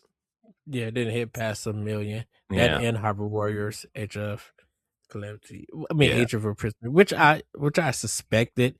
Age of Imprisonment is more Imprisonment, yeah. understandable because it's only on Switch 2, but Metroid Prime 4 is on Switch 1. Yeah. And I feel like people have just been begging for that game, and then just goes to prove that Metroid is a Metroid fans game and nothing else. Like nobody else really seems to care. Which I think that game will probably sell within time and stuff. And I know Metroid hasn't been a big a big thing, but I'm just like gotta understand that that game went through some ups and downs with this development and stuff, and then you're hearing the stories and stuff. So, Yeah, but I I I think blame it's a great game. I blame Joey Ferris for not buying 75 copies of this game. but I He only but I bought think one. but I think Just kidding. if I think it's going to take a while. I think Metroid 5 has to be built from the ground up from retro. If we even get it at this point, I think we like, will. I mean, I think we will eventually, but like, Mhm. I don't know if it's going to be anytime soon now. Oh no, I think retro is already probably working on their next game and stuff. I'm sure it's that Star Fox Racing game that leaked. Yeah, and I think now Because since they had to do a Switch version and a Switch 2, I think Retro now where their next game could be just straight retro. I mean Switch 2. You know, they Yeah. could focus now on that console. Yeah, we'll see. We shall see. Man, So did you know they put out Sonic like little collectible toys like those Mega Man ones? It's crazy. I no. had no idea. Anyways, I guess I it's know not there's like looking, I but know that yeah, I know there are a lot of Sonic stuff that comes out like kind of on a daily in a sense, but I didn't know if that was like the latest one or anything. all right, Ed, let's stick with old games real quick. Disney Afternoon Collection is finally coming to Switch and Switch 2, and it's adding 2 additional games. Yes. So it has Chippendale Rescue Rangers, DuckTales 2, and Tailspin, but it's also adding Goof Troop and Bonkers, making this the definitive edition of the collection. Digital Eclipse and Atari have also confirmed a full physical release for both systems, with the Switch 2 version fully on cart, uh, packed with collectible extras, and yeah, that's cool. Finally, this is coming to Switch. I like when it came out. I'm like, why didn't this come to Switch? Like, this seems like the perfect game to come to Switch. Shoot, wasn't it like on Xbox One and PlayStation 3? I mean, it was Or on was it PlayStation 4? I mean, it was on those consoles like for a long time. Yeah. It's been out for a while, I feel like, but I don't know. Maybe they were trying to figure out a way to get the full game on the cart, and obviously these 2 other extra games are just additive, right? So it always confused me because the other Disney classic games like the Aladdin, Lion King collection, right? That's on Switch. Yeah. And I think that they added the Jungle Book to that later, right? Or maybe it was all together. I don't remember. All right, Ed, do you want to touch on this Google thing? Um Basically, Google's Project Genie raises copyright concerns, considering it can generate playable game worlds, but early tests of this show it will closely mimic well-known games. The video I saw was Breath of the Wild, clearly just ripped off Breath of the Wild, like to a point where it, unless you were looking at the character model of Link itself, like it was very hard to tell the difference. And also there was what was it, like a 60-second video of Fortnite running, but it was this Project Genie and not Fortnite. So a lot of people have a lot of questions for this. So I don't know. I don't know, man. It's weird. AI is weird. It's getting weirder by the day, but yeah, I don't think AI games are going to be the future. And they shouldn't be. AI is a tool, not an employee. That's the thing, right? Is like they are not replacements for humans. They are tools for humans to use, right? That's my opinion. That's always been my opinion on it. Like ever since like this stuff has started really entering the mind share, right? Maybe it's a little bit different because I learn about it at work because I work for you know, Tech. a tech company that, is creating AI programs, and like I'm not just saying that because I work for them. I'm learning more about the nuances of like what AI can and could and should do, and not what you know what people think it's going to do, right? And like what's CEOs want AI to do versus what AI is actually like capable of doing is very different. And so like I don't know, man, it's weird that Google can do this, but also like we've been using it for years in games anyway. We just haven't been calling it AI, right? Like Speed Tree is for, creating foliage in games, right? That's generative AI, right? Yeah. You're creating trees and bushes and stuff, or like, kind of creating different styles of terrain with different programs, right? But we're Right. not calling it AI, you know. It's just a tool that people use to create these worlds, and Because we just think of them as assets and stuff. yeah, and that's just I don't know. It's AI is in a weird spot right now, and some of it is scary, but also I think if we just took the time to learn the right ways to implement it, like things would be better. But also, Yeah. people running certain companies and industries think they know better, which is hilarious considering they can't even like figure out how to use email or open a Skype window or share their screen or, hypothetically Very speaking, true. we'll say. I'm not, you know, Oh, folks who are lawyers uh, becoming a cat for on screen court and not knowing what jeez, to do. That's still so funny. I'm sorry. I'm sorry, Judge. See, I hit something and now I'm a cat. jeez. So All funny. right, Ed, we're gonna touch on the Tomodachi Life story last. We're gonna hit on this Virtual Boy story first. Okay.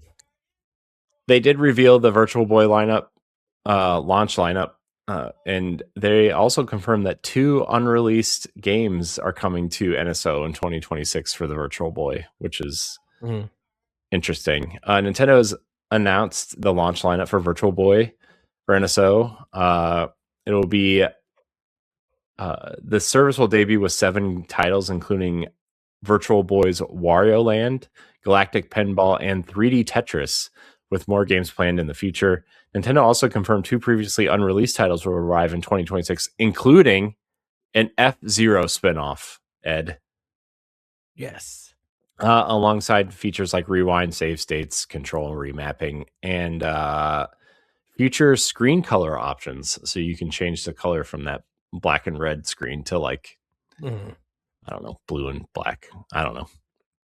Yeah, I think it was yellow, blue, and green. So Yeah. So I, cool. I'm I think excited. I I I got my Virtual Boy pre-ordered. It's coming. yeah, they sold out of them. And I didn't know that they had 2 unreleased games. Um, I mean, I'm sure they had more than 2. I'm sure there will be more than 2, but um I because don't right know. I now just this is I just like, pre-ordered my Virtual Boy like a week ago, and I didn't get any pushback. oh, I I I know it's. Oh, go ahead. I didn't know they were sold out. I assumed that this was going to be a very niche thing. Well, yeah, I think the pre-sales jumped up a little bit because of the system coming out, and I thought it may have jumped up because of the trailer when they showed it. Um, but they may have been restocked, so there's probably some more that people could order and get and stuff. I mean, Mhm. for me personally, I'm not worried of getting it or anything. Because I'm like, shoot, I'm gonna have too much on my plate anyway. So Yeah, I just have all the other controllers, and I'm like, well, it would be weird if I didn't have a Virtual Boy sitting on my entertainment center. right. Man, that's still the only console I don't own. I owned one at one point, but I sold it because I was losing hours at work and I needed to pay rent. And that was the thing I could sell. And Oh man, dude, I've I had the big never. carrying case. I had the controller. I had like 10 games for it, which was like half the library essentially. And Oh, I've never played it, not once. it gave me a headache, but I had every Nintendo console, so I wanted to own it, right? Because it's just a Mm. nice thing. But That's the advantage you have over me. It's the Retro Boy. man, that Virtual Boy gives you a headache for sure. All right, Ed. Let's talk about Tomodachi Life, living the dream. You are way too excited about this game. I'm going to let you kind of expand on it, but Nintendo has revealed new details for Tomodachi Life, Living the Dream, the first new entry in the series in over a decade, during a dedicated direct. Launching on April 16th for Nintendo Switch and also playable on Switch 2, the game lets players create and customize Mii characters who live together on a lively island, forming friendships, solving problems, and getting into all kinds of quirky situations in real time. What's happening with this game, Ed? Okay, so because this is coming from Nintendo, you're able now to, date and marry anybody. So if you want a gay relationship, lesbian relationship, non-binary relationship, you can have that. Um, you could be, I think you could probably be trans in the game. I don't know just yet. But yeah, they gave you the options to be male, female, or non-binary. It was a big thing because this is coming from Nintendo, who's very conservative, and so you think they would allow stuff like this to come out, but the streamers and people who watched it, they were so happy that this was happening. That they have these options. They kind of made, was breaking down the game and showing how to create characters, and had like um had like drama going on, and so had like you could make a storyline going on, and the way that it was cut had people so much involved, and it was just like funny and stuff, but it was really good. They kind of have the me voice when they're talking and everything, um and so it was a That's very something. entertaining it was a very entertaining um direct, and I think it made people get more excited because of the all the options that's going to be in the game, and um people making these storylines. Like, you could create these storylines, this love triangle, or who you think could be friends and stuff, and speaking to somebody might make your character interested in them, and so you could profess your love. And I guess depending on stuff that you could do and everything, you could romance somebody or pretty much get turned down. And you got 8 people in this house and stuff, and it feels like there's so many options to it from the small game.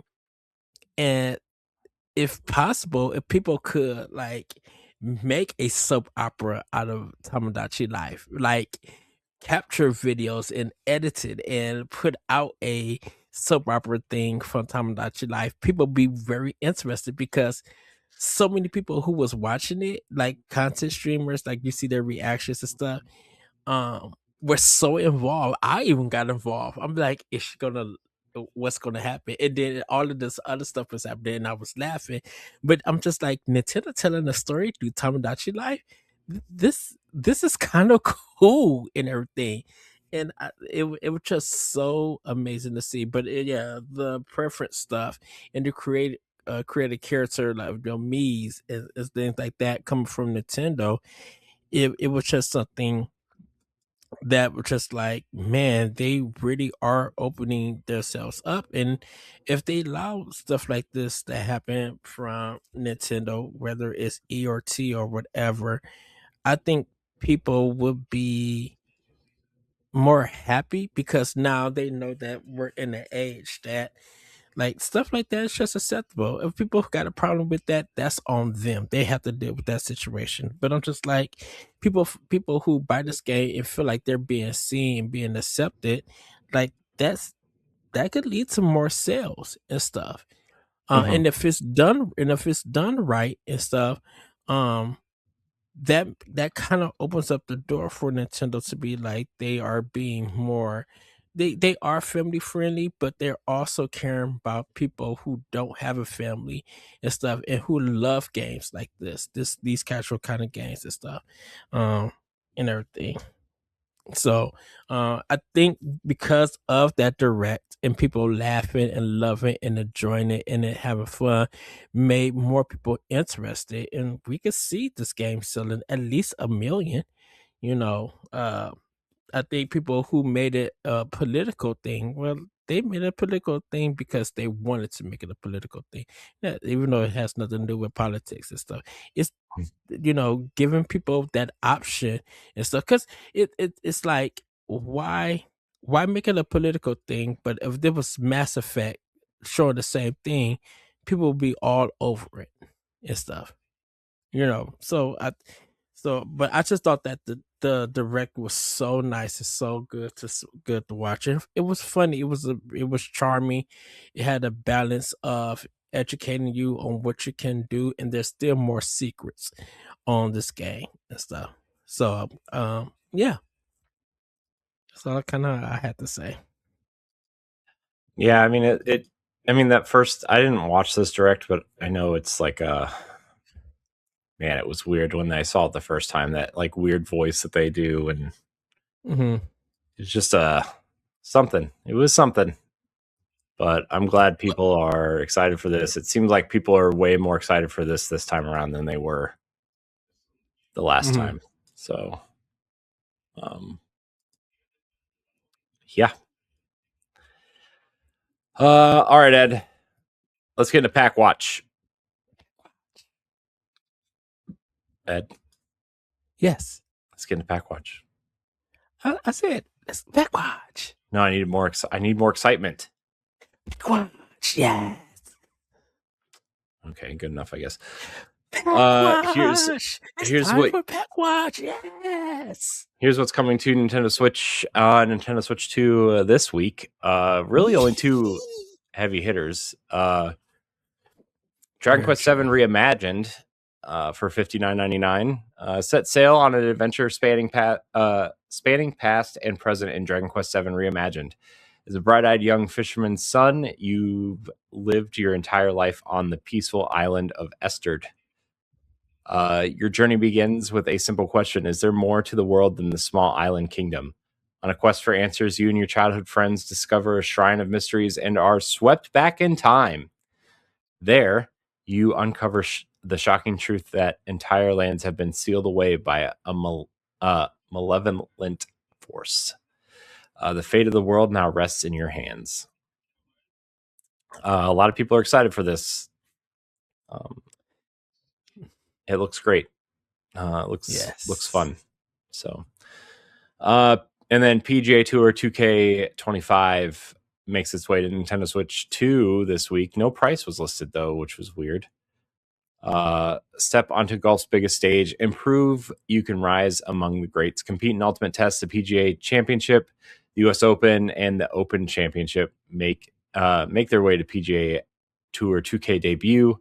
Rise through the ranks in an expanded My Career, where every round builds your legacy. Create your path with My Player customization, upgrade skill trees, and course design your tools.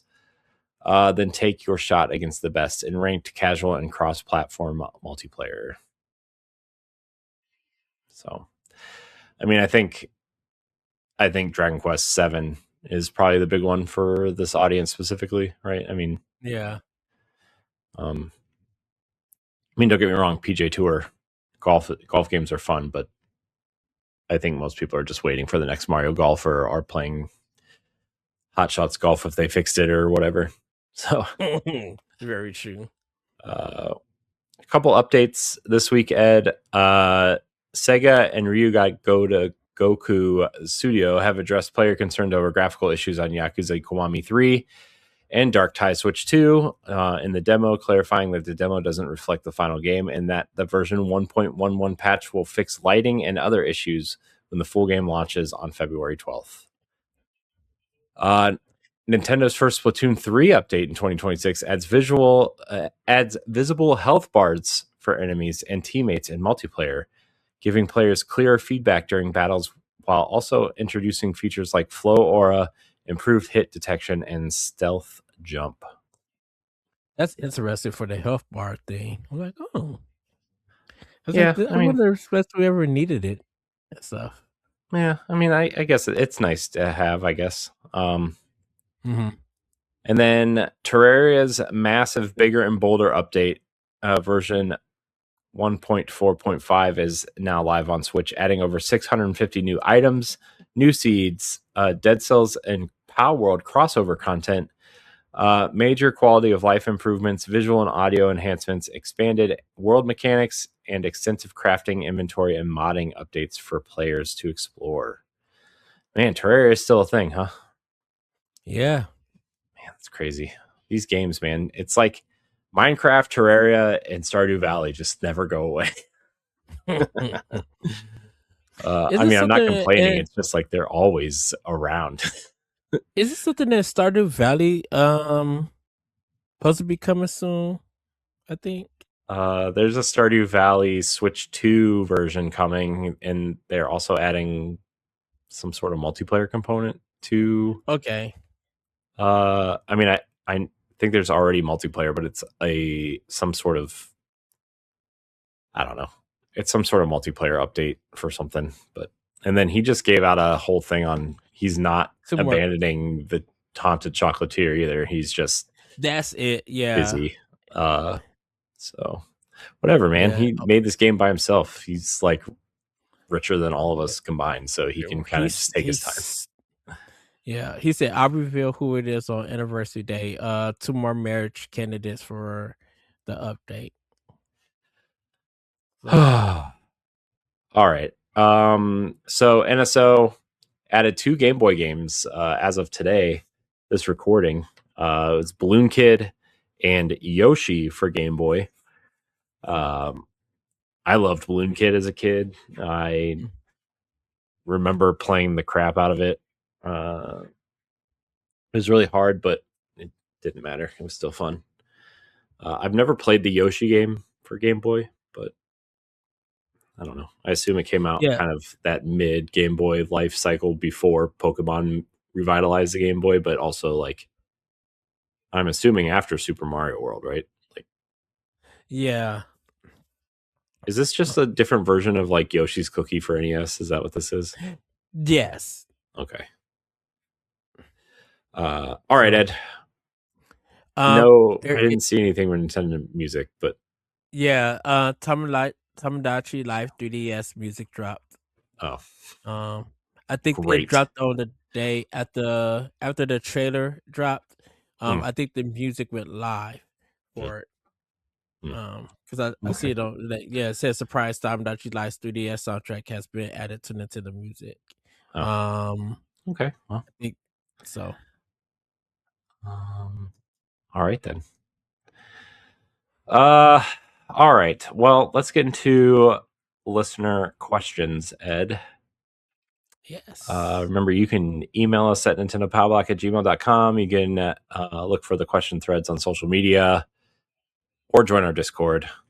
Our first question of the day comes from Yoshi Eggs for Life on Blue Sky. Hello, agents of the blocks. If Nintendo Switch keeps adding classic titles, which DS game would you love to see next and why? Love the show. Thanks for all you do. Goodness. I mean, well, they got the Castlevania one, so here my answer is Professor Layton. Where are those games at? Ooh, give me those games, especially because New World of Steam is coming out soon, right? Yes. So, like, I mean, there's what, 4 on DS and 2 on 3DS, or is it 3 and 3? 4 on DS, 3 on 3DS, I believe. And then those games was coming like for almost every 6 or 8 months, like that. Yeah, and then there's the Phoenix Wright crossover, right? Yeah, that one is 3DS. The Professor Hmm. Layton and Phoenix Wright, which is an amazing, funny game. And then Really there's the great game. one that's on Switch about the daughter, right? Yes. Cottrell and the Millionaire Conspiracy or something. That's what's Was called, right? that so? Was that was a mobile game right before it came to Switch, or was that Hmm. vice versa? Okay. I don't remember which way. Um, but it oh boy, let's see. Yeah, I mean that would be my pick. Would be those, Mhm. and of course Um. Fire Emblem. But we already talked about that. Yeah. That felt like a shoe in. Um. So I know Dragon Quest Dragon Quest 9 was 3DS. Which one was? I have to look at because there was a. I think there was a. I'm trying to figure out when did the Dragon Quest games come to DS. Oh gosh. I mean that was probably like mid DS, right? I would assume something like that. Yeah. Um. Yeah. Okay. So Dragon Quest 9. Yeah, that was on a DS. Yeah. I think They 5, remade 4, 5, 9. and 6 also for DS. They released 8 on 3DS, right? Uh I yeah, think 8 was on 3DS. It's yeah. 4, I 5, 6 were on DS. 9 was on 3DS. the 3DS. Yes. So I would bring no 9 was on DS. Uh, Man, now I don't know. Yeah, 9 was on DS, 8 was on 3DS because that's when I think that's when Square Enix and Nintendo started doing their exclusive deal. That's when Square Enix started coming back Hmm. with it. Because 5, 6 and 5 and 6 are remakes of the old games that never came to America and stuff. So it was their first time being here. So I Yeah. would just say I would definitely say Dragon Quest 9. Um yeah, and 5. Yeah, but Oh, something tells me they're going to do the Dragon Quest 1, 2, and 3 for 4, 5, and 6, right? Something tells me mhm. they're going to do that for those. Hotel Dust Room 213 definitely. Um Dragon what is the Dragon Quest with the Steam Tower one that you had to get items and fight. Oh, I need to look that one up. It was like No. a tower defense force one game on DS because I own it. Um,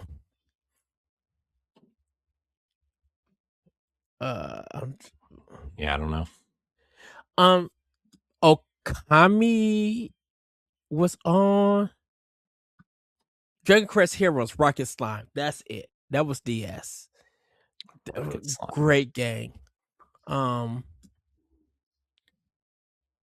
Okami on DS. Okamidon. That was one on DS. I would love to play. The come to Switch. Hmm. That was like that was I don't know if it was supposed to be the sequel, but I think that was just like one of those side games and stuff Yeah. I don't know. because they already brought with Capcom's Stealth Roping game with the guy in the red Ghost Trick. They already brought that to Switch already. So yeah. Oh, I they mean, man, yeah. Professor Layton, yeah, I was thinking of Phoenix Wright, but they brought all of the Phoenix Wright games yeah, all the Phoenix Wright um games are already over. over. Yeah. All right. Uh, retro gyrometer. Is that what that says? Gyrometer. Like gyromite, Retro guy reminder. like Like gyromite from Gyromite. the Rob the Robot. Yeah. Hey there, Pow Block crew. What are the chances we'll see WiiWare games finally playable on Switch Online? We kind of talked about that already. Yeah. Some of those hidden gems are crying out for a comeback. Love the show since finding it around Christmas time. We've gained a lot of new listeners since Christmas, by the way. Welcome. Thank A you lot for of joining people us. probably getting Switch 2s for Christmas, right? And looking for, Yes. excited for Nintendo for one reason or another. So welcome. Yes. Welcome. We Thank you. have we have Thanks for listening. 400 plus shows that you go back and check out. Yeah, History. have fun. Going backwards. um I mean, I think go ahead, Corey. I'll no, let you you start. go. You go. Um so I think because of the Switch 2 still revenue being out just only for 6 months, now going into their 8th month, this I think I would say at least maybe this fall or sometime next year, I think we would get Wii on NSO, and it would include WiiWare games. Um, Now with that, uh, there is a limited number of WiiWare games. Um, how we would go about it, because they can't. I know there's a Final Fantasy game that was on there, but it would be up to Konami to put like Gradius Rebirth, Contra Rebirth, Castlevania Rebirth on there. Um, Nintendo doesn't have, I don't think, any first party for WiiWare. Um, but I think there's going to be other companies who would have to put their games on there for it if they're not going to resell them in a collection, or if they're not going to bring them out for Switch and Switch 2 or other platforms. So I think if we do get it, hopefully we get it sometime this fall or sometime next year. Um if they decide to bring WiiWare titles to the Switch. If they do it on Switch 2 and Switch, um if Nintendo decides not to do it on NSO and you have to buy those games, they will probably go that route. But if they include Wii and WiiWare together for NSO, I think that would be a good deal for Nintendo, and I think they will do it this fall. Yeah. Because like once all the retro boy games are out, that's it for that system. Yeah, I mean, You there's only know, like less than 20 games for that console in general. So yeah, even if you you include know, the unreleased ones that they seem to, yeah. And like GameCube has a long history of games that they can release, but once again, it's gonna be up to how many they release. And WiiWare and Wii U would be the next one, but they could do quality of life for some Wii games and some definitely for Wii U games if they want to re-release themselves. But for WiiWare stuff, I would love to see it by this fall. yeah. That would be the one of the biggest highlight for the summer directs that happen. Like if Nintendo drops that, even if it's just like starting off the show or ending the show of their summer direct before like a big game, they announce that, or even in the middle, they announce that and then show maybe 10 titles for Wii games and then 5 games from WiiWare. Yeah. Well, I mean, I still think that WiiWare will come at some point. I Mm-hmm. feel like these digital storefronts that have been closed down are like the next ones. And Dude, I think it also depends if the DS, that second screen experience that we talked about earlier, is going to come at some point. Um, yeah. I think obviously that the DS games depend on that. Most of them do anyway, but the Wii ones, I mean, so Man, I will do that. Even though it's not part of the WiiWare, I would love to see Sin and Punishment 2 just like a Wii NSO to be Mhm. like, yeah, give it to me. I'm like, I Sin need and more Punishment's treasure on keys. NSO now, right? The first one for 64, right? That's on there Yeah, right now, right? So yeah. But when it came to the when it came to Wii, it was on uh mhm. was WiiWare was for all It the was games on that you Virtual could buy, Console. right? It was on Virtual Virtual console. Console. Yeah. Yeah, that you could buy. Okay. Yeah. Yeah. Because So, it released on the N64 in Japan and never came here. It was mhm, planned to come here, but the N64 wasn't a big system. So when they stopped making the N64 here, they didn't bring the game over. mhm. All right. Yeah. Ashley K writes in via email. Hey, Block Bros. Will Nintendo Switch Online expand their GameCube collection beyond the usual hits? I'd love to see Custom Robo or Piano 3. Your podcast makes me feel happy and nostalgic in a time where we never know what's going to happen in the world. Um, S- so Custom Robo and PN3, but PN3 is Capcom. So mhm. Capcom would have to make that decision. It would be smart for them to do it. If I would say this because Capcom and Nintendo are thriving in their relationship, throw it on there. They could resell Resident Evil 4. That I don't care. If they put PN03 I mean, and Resident Evil 4 is already on Switch 1. yeah, but the remake version of that. Yeah. Um but if they put PN03 and not No More Heroes, but Killer 7 on there, man, that mug I you wouldn't have to be crazy not to subscribe to NSO if they did that.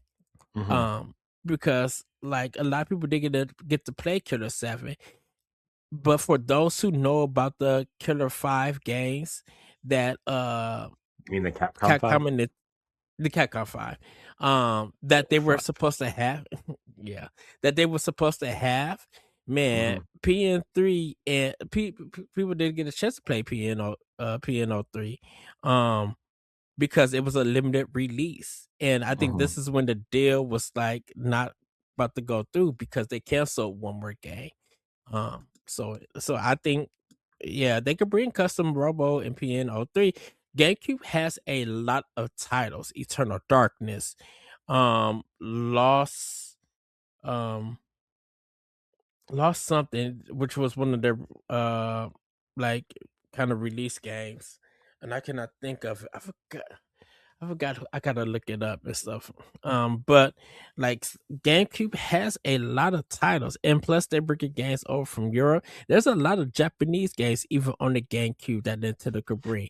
So Well, I they mean, you could. even think it's stuff that people like really want. Like you already mentioned Eternal Darkness, but also Mhm. like that weird Pokemon RPG that came over, Gale of Darkness, or like Yeah. um man, let's see. I mean, I'm sure a lot of people really want Smash Melee now, right? The GameCube is Mm-hmm. there. But even stuff like, I mean, you could even go to Med- companies like Meta. EA and get like SSX Tricky and SSX3. That would be awesome. Or like What was that Freedom Extreme Fighter G, game? or stuff like that. Yeah.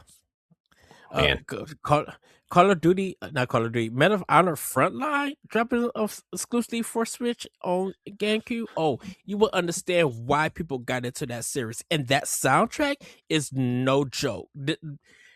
That orchestra live soundtrack on Medal of Honor Frontline, and fix some of the controllers if they need to.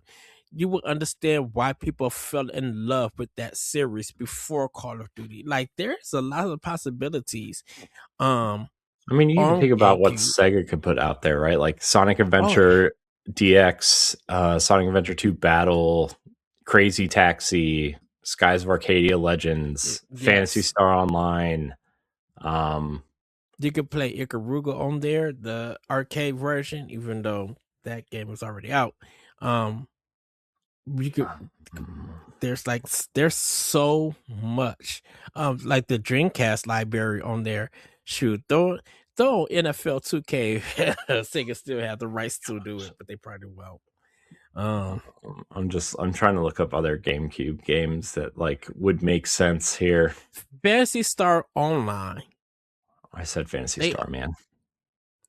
Oh, No, you know what I'm waiting for? I'm waiting for Donkey Konga and Donkey Konga 2, and they're going to sell bongos to me. yeah. I'm waiting for that. And they will sell. I know. Dude, the bongos are like the coolest controllers ever. They could do Metro Prime 2 Echoes like we mentioned earlier if they wanted to. They I mean, could the throw Mario in sports Korok. games, all the Mario sports games probably, right? Like Super Sluggers and Mario Golf, I would imagine would be sooner than later. I still think Toadstool Tour is the best Mario Golf game. Still. What is the one with the egg for Sega? With the Rooster Boy. Billy Hatcher.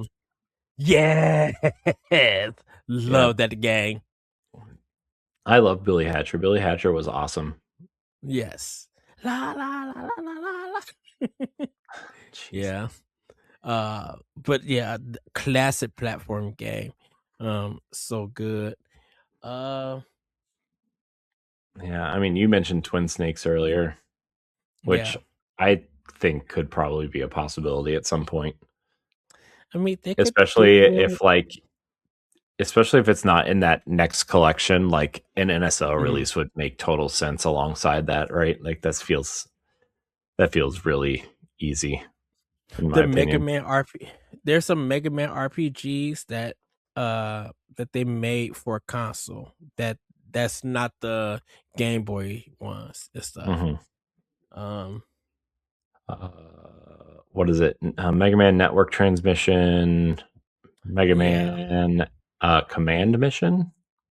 I think so. Yeah, those are listed here for GameCube. Yeah, I mean, there's a lot here, man.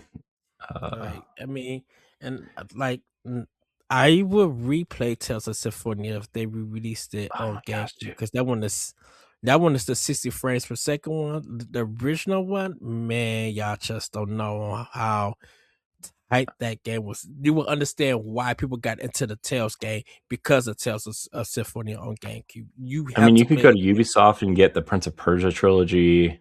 You can get Rayman 2 and 3. You could get, you know what I mean? Like you could get some really great games from this. That Prince of Persia 1 to 3, that whole trilogy. Even though I know I played 2 and 3 on Xbox because I love Prince of Persia, that was so new. Yeah. Prince of Persia, Sonic Heroes. We got Soul Calibur. Ooh, Soul Calibur 2. Yes. We got Soul Calibur 2. Calibur 2, yeah. Star Fox Adventures and Star Fox Assault. The Rogue Squadron games. Classics. Monkey Ball. Although I think those are available. Ninja Turtle games. Yeah, that 3D Ninja Turtle games was hard though. Oh, the 3 that were based off the cartoon that was on at the time. Yeah, there's TMNT, and then there's the second one, which is Battle Nexus, and then Mutant Nightmare. And then they released one that was kind of like a Smash TMNT Mutant Melee. Yeah.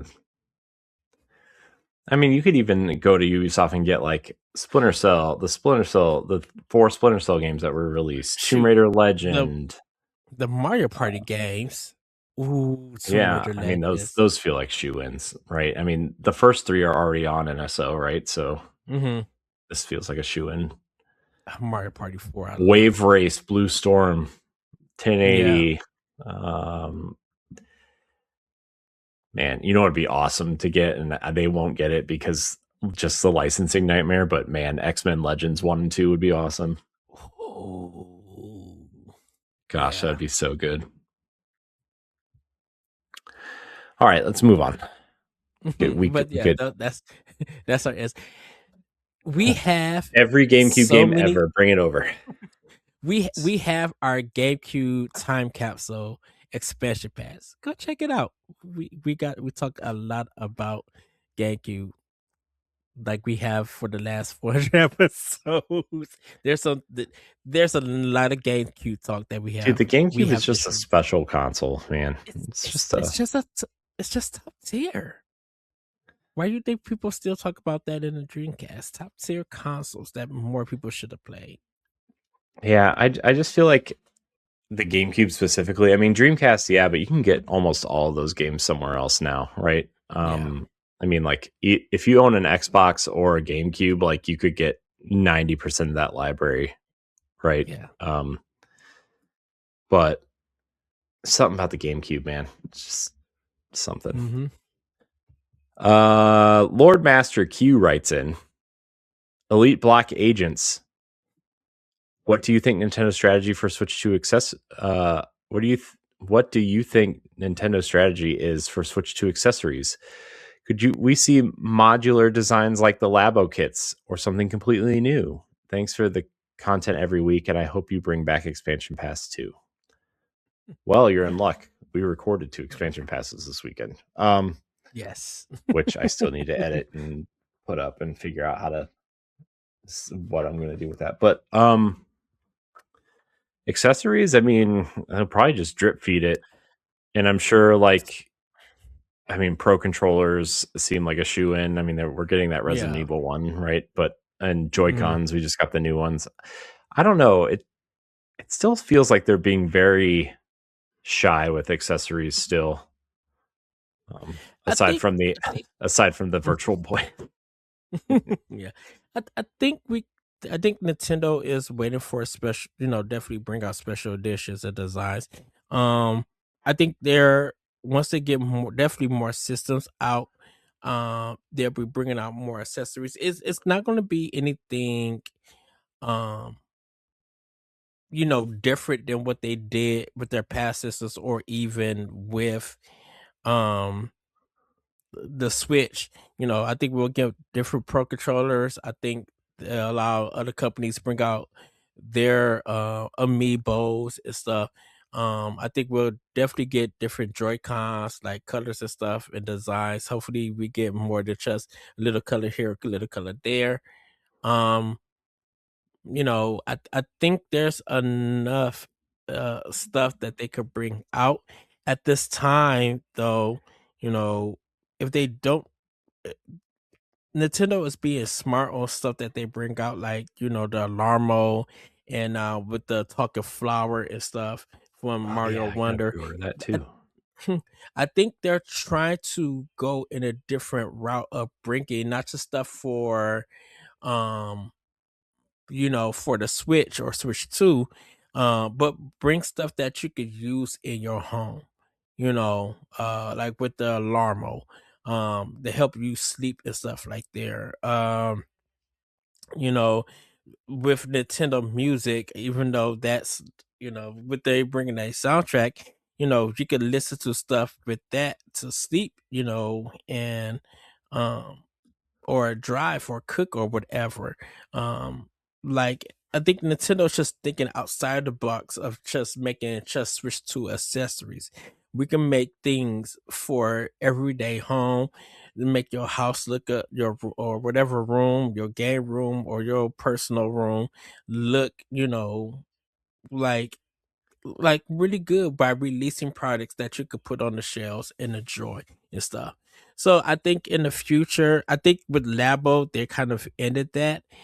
They put out all of the kits. It's sold what it's sold, and it is what it is and stuff. Um, I think that Nintendo's just like where, but as the year go on, we could bring things out. That's not just Switch 2 related or video game related and stuff. So in a kind of way, um, I think Nintendo is taking Iwata's dream, um, and with the relaxing kind of things, and making use of it now and bringing those out in other products, that they don't have to gamify in a sense. So, um, I think they just have plans to do more than just accessories for the Switch 2. Mm. Um, I think I don't know, man. It's hard because like accessories are really I mean, companies make a lot of money off of accessories, but also you got to make sure you're making accessories that people want, right? Like, Hmm. I was a little bit surprised that they didn't make more Labo kits, honestly, for Switch, but also like they didn't really sell that well, and like those first two did, but when they kept bringing them out, they just kind of sold less and less, right? Because Yeah. it was less novel, it was less interesting. Not from like an engineering aspect. It was just like, oh well, they've been putting cardboard out in boxes and selling it to us. So, um, I do think that the Labo stuff was really fascinating, though, and actually, a lot of companies have been copying that idea in a lot of ways. I there's stuff at my kids' schools that are using cardboard for engineering and stuff like that, and it's like, Hmm. oh well, Nintendo was doing this like 5 or 6 years ago, and um, I don't know. It's just interesting to see the influence of Labo across the board, even if Nintendo's not doing it themselves anymore. Um, but I mean, I guess technically they're still putting cardboard on a box and selling it to you if you want to get the Virtual Boy and not the $100 version. But um, yeah, it's I my thing is like I would like to see more traditional accessories, but like so like pro controllers for like different colored pro controllers, right? That's like Yeah. the one thing that Switch didn't do very well, and I'm shocked that they didn't, right? Like, We talked about I this, Corey. mean, We wanted like the yeah, N64, like clear, like yeah, the transparent controllers. Yeah, hmm we wanted those. yeah, or like, and they were all just like the black shells, like the transparent black shells, or like, okay, yeah, we got the Splatoon ones, but the only the handles were different colors, or like, Hmm. the Monster Hunter one just had the Monster Hunter thing plastered on it, or the Zelda one was Yeah. like they weren't very. I don't know. I wanted to see somebody playing with a pink pro controller or like a bright blue pro Yeah. controller, right? And not just some, oh well, the handles are different colors, so that makes it different. And don't get me wrong, I think the most unique one was the Xenoblade one, Yes. honestly. And it was still like, oh, it just has pink handles with a teal X on the front, essentially. Uh but I don't know. I want to see more stuff like that. And it's like it's going backwards with the Joy-Cons, right? Because like even the new Joy-Cons are different colors, but it's only the inside still. Like I Right. want I liked the neon colors and I miss that. Um I hope they come around to that because like I feel like maybe with whatever the second iteration of this console is, right? Like whatever the OLED edition is that eventually comes out, or uh the light version, which is heavily rumored recently. Um Hmm. I don't know. I wonder if they'll do that, but I don't know. I miss the traditional weird accessories, especially because like Xbox has Design Lab, right? So like you can go make your own accessories, which is neat. Or like Yeah. PlayStation just put out those weird color wave ones, which are ugly, but I mean they still have like a variety of controllers to choose from. Uh, Yes. which I bought the cosmic purple one, which I still really like a lot. So yeah, I don't know, man. It's I would buy that translucent blue one for Xbox, but it has the rubber grips on it. Um, Right. and I can't do that. So, Yeah. I just think we need some translucent do controllers we for need some? for Yeah, Nintendo. we need some like real translucent controllers, man.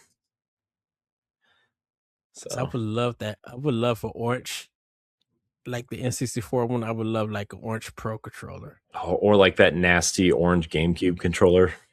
Oh yes. Give me one of those, man. Give me one of those.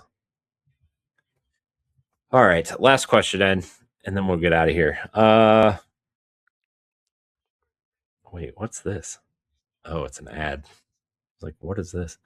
Switch 2 ad on, by the way, Ed, I'm seeing. You want to know what 3 games are on here? What games? Resident Evil Requiem, Elden Ring, Tarnished Edition, and Yakuza 3 Dark Ties are the 3 games on this ad. No Nintendo games, just those, Yeah. which is interesting. Super Mario Party Jamboree updated for Switch 2 and Switch version 2.30. Oh, okay. Um, yeah, because Mario Tennis is at the end of the week, end of the month this year. So All right. Silvermax emails us, "Hey, Elite Podcast agents, I love the pod so much. I have a question about NSO games. I'm turning 25 this year and I've never really gotten into the retro gaming scene. What console on NSO do you recommend starting with, and what are your favorite games on the service? Thanks for all you do, and I love listening to the pod every week." okay, 25, so man. Kids these days. that's great. That's great. So I definitely will recommend, and the reason why I'm recommending this is the Super Nintendo, for retro games. Because the Super Nintendo was like one of the biggest systems for Nintendo, besides a lot of today's gaming. Um, Super Metroid was a very big game um during that time before Street Fighter came. You got Super Mario Kart. You kind of got a lot of original stuff on the Super NES in different art styles. So, I recommend Super Metroid. I would say Earthbound. I know Corey will clown me about that, but then Super Mario All Stars. And Super Mario All Stars are like a remake of all the NES classics, but you also get the Lost Levels, which was actually Super Mario Brothers 2 in Japan. Donkey Kong Country, when Rare was putting out uh a 2D classic with that graphic style that had never been done, um Punch Out, I'm just going on it. Super Mario World 2 Yoshi's Island is kind of the start of the Yoshi games. But definitely recommend that one because you're going to see why Nintendo was kind of king of bosses. They were very innovative and very creative in strategy, and you got this Crayola crayon kind of look to it and everything. Yes, the baby might be a little bit annoying, but I'm like it started off the Yoshi Island or the Yoshi games and stuff, but it was so popular with that. And it's just such a fun game with that. And then you got Papa Twin B, which was a Japanese game back in the day and stuff. So I like you just got a lot of diverse gaming on Super Nintendo or SNES and stuff. And you know, it may seem kind of it's definitely gonna seem old school and kind of weird and stuff, but I'm like a lot of those games, Mario Paint, if you got a Switch 2, you could use the mouse controller. Like it is so good on there. And you understand why people use the music creator, and it's just a relaxing game to play and stuff. And definitely when you got to do like kind of like the fly bonus levels and stuff and everything, it's so good. And it has one of my favorite songs on there. It's like a house dance track that you can listen to on Mario Paint. So yeah, I definitely would say you could start with the Super Nintendo. There's just a lot of history and a lot of games um who took their design and made it and used that to make their genre of games or their IP of games and stuff. That's why you have like Metrovania, because Super Metroid was the big thing before Castlevania Symphony of the Night got it and stuff. And why platformers like Super Mario World and Super Mario Yoshi's Island are considered some of the best ones and stuff before Super Mario 64 came out. So yeah, I would say Super Nintendo for me. Yeah, for me, I guess Super Nintendo is like the one that I have the least, uh, kind of experience with. So, I mean, if you're going to go 2D though, like I mean, Super Nintendo, I feel like, is the easy spot to go to though, because I feel like it has the best evolution of all the NES Mm-hmm. games that we all know and love, right? Like A Link to the Past and Super Metroid, and it has Mario All Stars on there. So even if you want to play the first 3 Mario games, those games are on the Super Nintendo and Mario All Stars, right? Yeah. Super Mario World, even. Uh, I think Super Nintendo is probably where you start. Um, I mean, I'm partial to N64 and GameCube, um, but I mean, I think there are obvious games you start with on those platforms as well, like Mario Mm-hmm. 64, Ocarina of Time, or uh, you know those sorts of things. But I also think you should go depending on what types of games you're into, right? Like I said earlier, like Fire Emblem. If you're a Fire Emblem fan, like there are so many Fire Emblem games on NSO. I think there's 4 now on NSO. Like the Game Boy Advance ones and the Mm-hmm. GameCube one, right? Are there 3 Game Boy Advance ones, or are there only 2 on the service right now? I'm One looking it up one wasn't now. localized, but I don't know if it was one of those things where they brought it Uh, over anyway. Fire Emblem: The Sacred Stones And was Blazing Game Boy Blade, I think. Advance. One of them's just called Then Fire Emblem on Game Boy Advance, but I think it's the Blazing yeah, Blade is the Japanese subtitle for it. for Uh, this one it just says Fire Emblem on it. yeah, but yeah. Anyway, but I think you could also look at, if you're looking for 2D Zelda games, like Minish Cap is a great Game Boy Advance Zelda, or Yeah. the Oh, Oracle games on the Game Boy Color, like Metroid Zero Mission and Fusion. Like I would yeah, I say was Game just Boy about to say Advance that. is also a great place to start. Oh yeah, that it got Game Boy Advance got hits. Metroid Fusion is I I know Metroid is on NES and people will probably recommend it. Play Zero Mission. Yeah, It's Zero Mission is the way definitive way better. to play Metroid one. Yeah. Um, so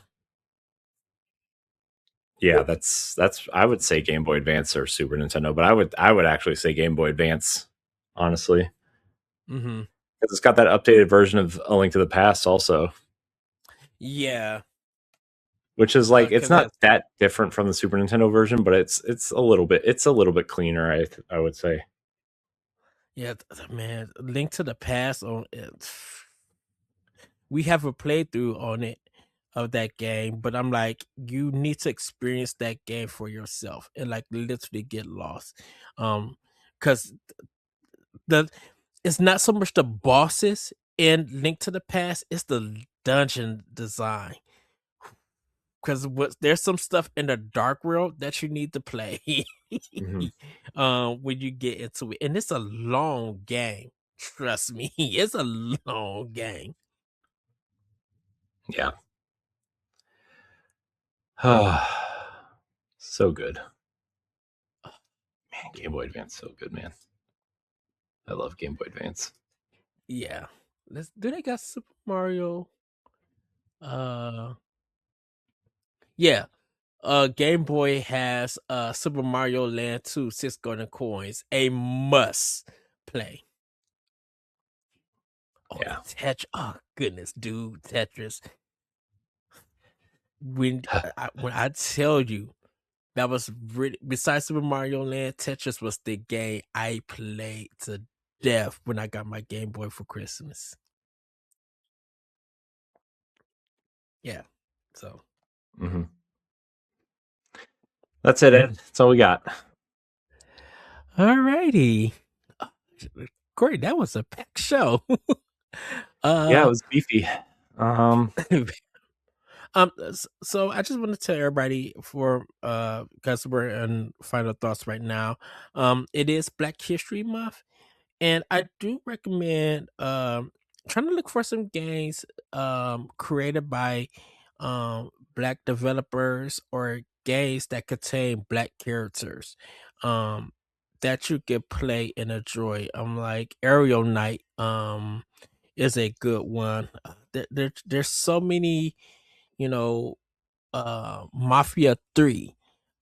Even though that's not on Switch or anything, I think that's a game. Mafia 3 is a game that people should look into. Represent It kind of has a representation of the 60s and stuff, but it's a great story. And you can play that on other platforms. I kind of just want people to realize that there are games dedicated to um not I'm gonna say dedicated to, but that were created from Black developers, and games that have Black characters. I know some people might say Resident Evil 5 and stuff, and you could take it or leave it, but like I think this month, if you can, just play games that have some representation of African Americans, Black people in them and stuff. Whether it's going to be a good game or a bad game, really try to, even if you can support, really try to just play those creative ideas from Black developers and stuff like that. So that's my final thought this month. Um, or for this episode, not this month, this episode. Corey, any final thoughts? Just started. I mean, my final thought is just,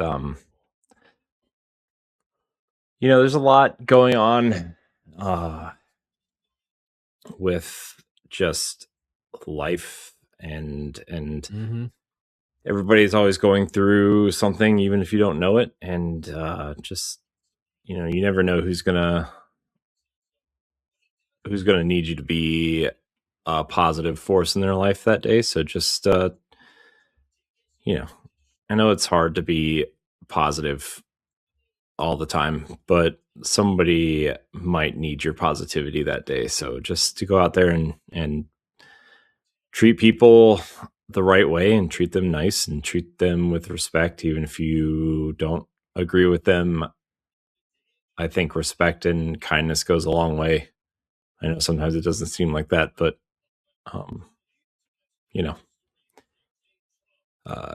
do it anyway, because it's the right thing to do. Yes. Be on the right side of the problem, Yes, not the wrong side. So that's all I have to say, I think. Well, thank you for watching and or listening to this episode of Nintendo Pow Block. If you joined us live, follow or subscribe to the channel you're watching if you haven't done so already. If you're watching later on YouTube, be sure to subscribe to the channel, like the video, and share your thoughts in the comments, whether it's on today's topics or a new idea we can discuss in a future episode. If you're listening on Spotify or Apple Podcasts, consider leaving us a 5-star rating and a nice review, as it helps us with discoverability and reach. You can support Boss Rush on Patreon at patreon.com/Boss Network at the tier that's right for you. You can even follow for free and gain access to all of our base shows on one feed. Thank you again for watching and or listening, and we'll see you next time. Bye, everybody. Woohoo! Goodbye.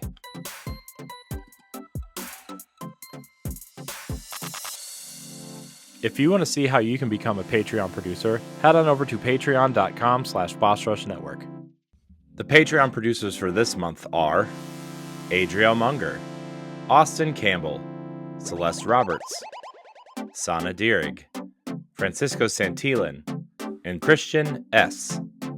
Thanks for your continued support of the Boss Rush Network.